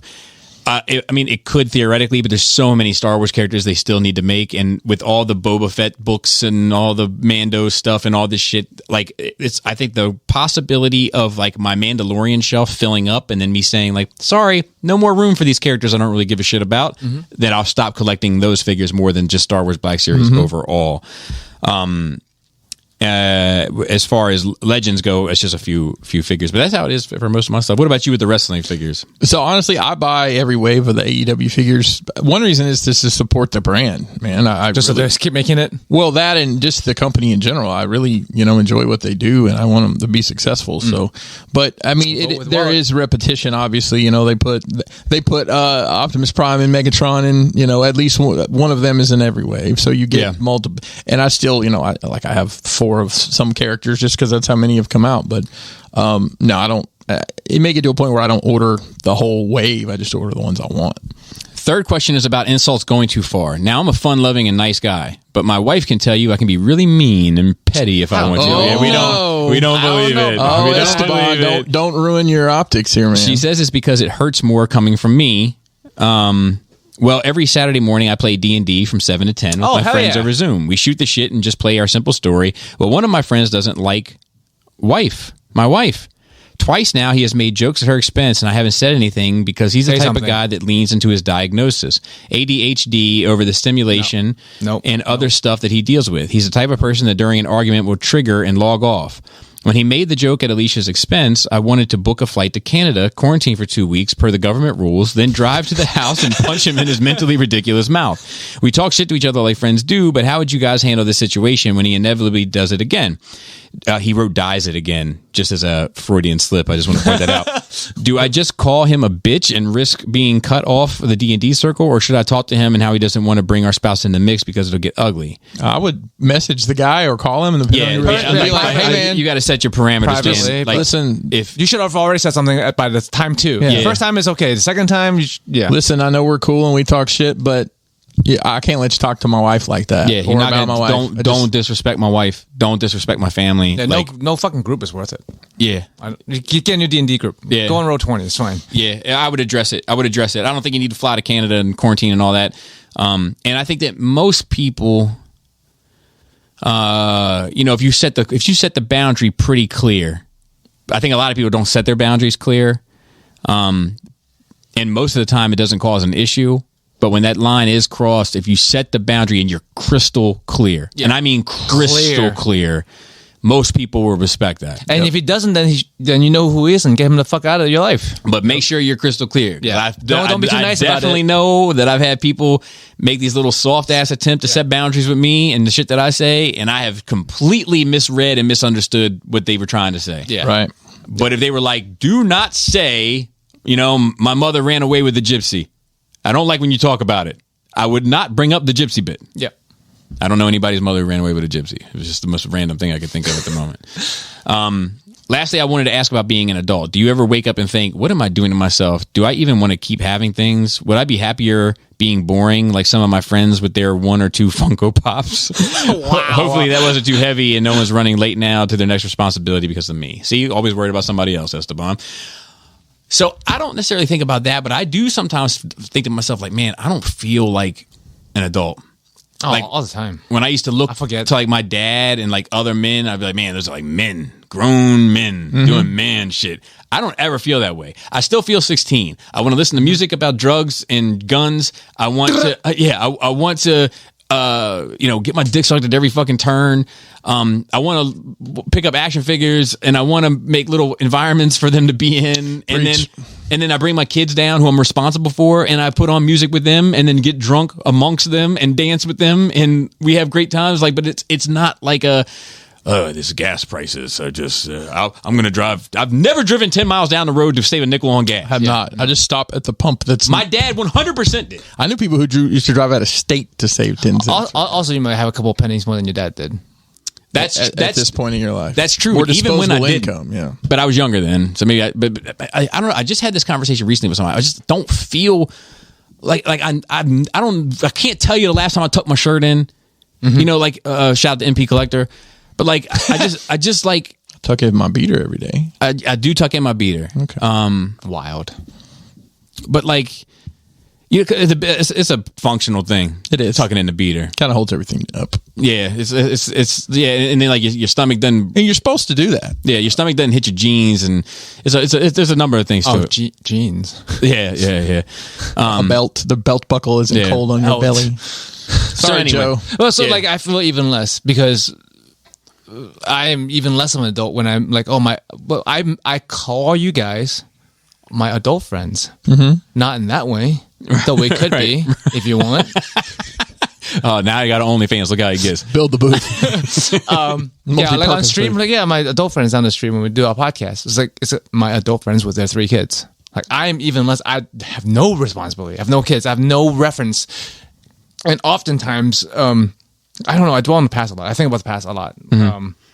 Oftentimes, I'm like, especially with my parents. Like at 40, my dad. I was 14 or some shit like that. I can't imagine having a fucking 14-year-old. And he was an adult. Like at 40, he was like working 2 jobs and, supporting our family. My mom was working. And I'm like at 40, like thinking about what toys I'm going to buy. It's such a fucking gap in those mentality of where he was at 40 and where I'm at 40 that I can't bridge those gaps. Yeah, my dad mentally same way. Like I can't. My dad when he was 40, I was just being born. Yeah. He had his career. I got my career. I don't even have my career yet. That's the thing. Yeah, that's true. I can see how you could say that. I'm not. I don't. But at the same time, I full-time salary job. Like I look at you sometimes, like just to give you some props, to give you some flowers, the same way that you said your adult friends. Like I'll look at Joe and I'll be like, man, Joe's gonna bust his ass for a month to get 6 months ahead on his fucking mortgage. Like to me, that's like a super responsible. It is. Like that's like the most grown up shit. Yeah, and like only bills and money is the only thing I'm adult with. And like I would that's never. Probably the most important. I would never inconvenience myself to have that amount of responsibility. Like to be that responsible. Like I'm too much of a. That's one of my problems. Is I'm all for the moment. I'll throw it all away on a good moment. Like that's why I'm scared of heroin and shit like that. Because like you know what I mean. Because I know I will fuck something up for that one good time. Right. You know, like I'll say the wrong thing. I do. You never do that. I've had multiple people be like, hey, man, you said this and it hurt my feelings, and I'm like, fuck, and I only did it at the moment, and I wasn't doing it with the intention that it was going to hurt someone. You just want to do the thing at the time. I just wanted to do the thing because I was like, man, everybody's going to enjoy this. And in my head, even the victim, Yeah. Self-control. That's my fucking Achilles heel. KFC. What's happening, Power Rangers? In honor of the Super Bowl, was just wondering if you guys have anything you guys do for the day game. My dumbass always bets on the prop bets like the coin toss and what color the Gatorade will be, but I enjoy it. It was blue. We already talked about the halftime show. Sure looks like 50 got hit with the inflation And that Doctor Strange trailer, we talked about that. Keep up the hard work, you guys. Hashtag 4chat. There you go. I don't keep up. I don't do anything for that. I work. So I mean, I work every Sunday. we had I think I had 6 tacos for dinner last night. Kelly made tacos and they were fucking great. So I mean, we were going to do chicken wings, but you really can't find them right now because of shortages of chicken wings to be found. we really Or cream cheese is like impossible to find. she just made some fried chicken a couple of days ago. we don't do anything for here. We'll usually do something for the Oscars. Like we'll like a tradition of my wife and I was like we'll order pizza and eat it in bed and watch the Oscars and then like make notes of all the movies that are up that we might be interested in taking a look at that we just haven't heard of because some of the artsy shit like just doesn't hit our radar. But if it's up for like 10 different things and seeing clips of it, you're like, man, that looks pretty good. I'll write that down. But if I'm at work, it's a big deal. Like Other people make it a big deal. yeah, if we're have a steak, y'all have the whole spread. Oh my God! If we're going mopping, we might stop on a mopping gig. Stop at the grocery store. You might spend a couple $100s on shit, and then they'll all eat it like during it's crazy, like snack foods and fun shit, pizza rolls and dumbass shit. 7-layer dip. But like all that. Let's see, and then last question. Whew, long one today. So There's a long things we're talking about today. Sean W. I don't love or hate this show, but damned if they don't keep finding ways to make me bring it up. Book of Boba Fett. So Boba Fett's kind of a fucking idiot, huh? His entire battle plan relies on whether or not 10 fucking people from Freetown showed up. Instead of staging the battle from his palace where he can see an attack coming from miles around in every direction, Boba instead stays in a burned to shit collapsing wreck of a casino because a fucking teenager shames him into it. Yep. Dude, I can't get over that last one, so I'm going to repeat it. The fucking teenager says they should stay there and not abandon the townsfolk. What townsfolk? Everyone Boba Fett has met in this series is either dead or already part of his gang. I don't remember. Fucked him over. I don't remember any fucking townsfolk. I don't even have a concept of how many people live in this fucking city. And if there is all this townsfolk waiting around, why aren't they fucking helping out? Instead of busting in 10 fucking people from Freetown, couldn't one person who actually lives in the city pick up a fucking rock? Hey, speaking of, here's an idea. Since the entire story revolves around Boba Fett becoming a kind-hearted kingpin because criminals killed his native Tatooiner family, how about he goes out and recruits some more Tusken tribes to help with the fight? Use that knowledge of both worlds to maybe foster some sense of community between the Tuskens and the city people. Unite groups that don't normally get along and face with a common threat. Maybe bring a narrative around full circle so we can go from the Tuskens changing Boba's worldview to him changing theirs. Kind of like how a fucking story works. Bro, preach. Dude, that's some good shit Some point right there, for That's sure. some good shit. Yep. I wish I could say one thing was wrong about that rant of yours, but if you're ever in town, you're welcome to sit down and nerd rage with us because you seem to be cut from the right cloth. There you go. Friend. Anything else that you guys have to offer? Abraham, please. Sometimes I worry that I get passionate and then people get offended, much like I was talking about for the moment. Mm-hmm. Abraham, I love your question. I love that it spawned the conversation that it spawned. Absolutely. Please, real shit. Please don't take that any other kind of way.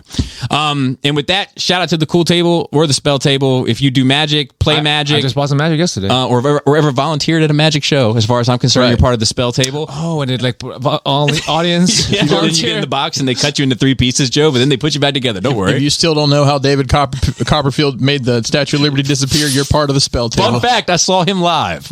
Awesome. What about on a TV when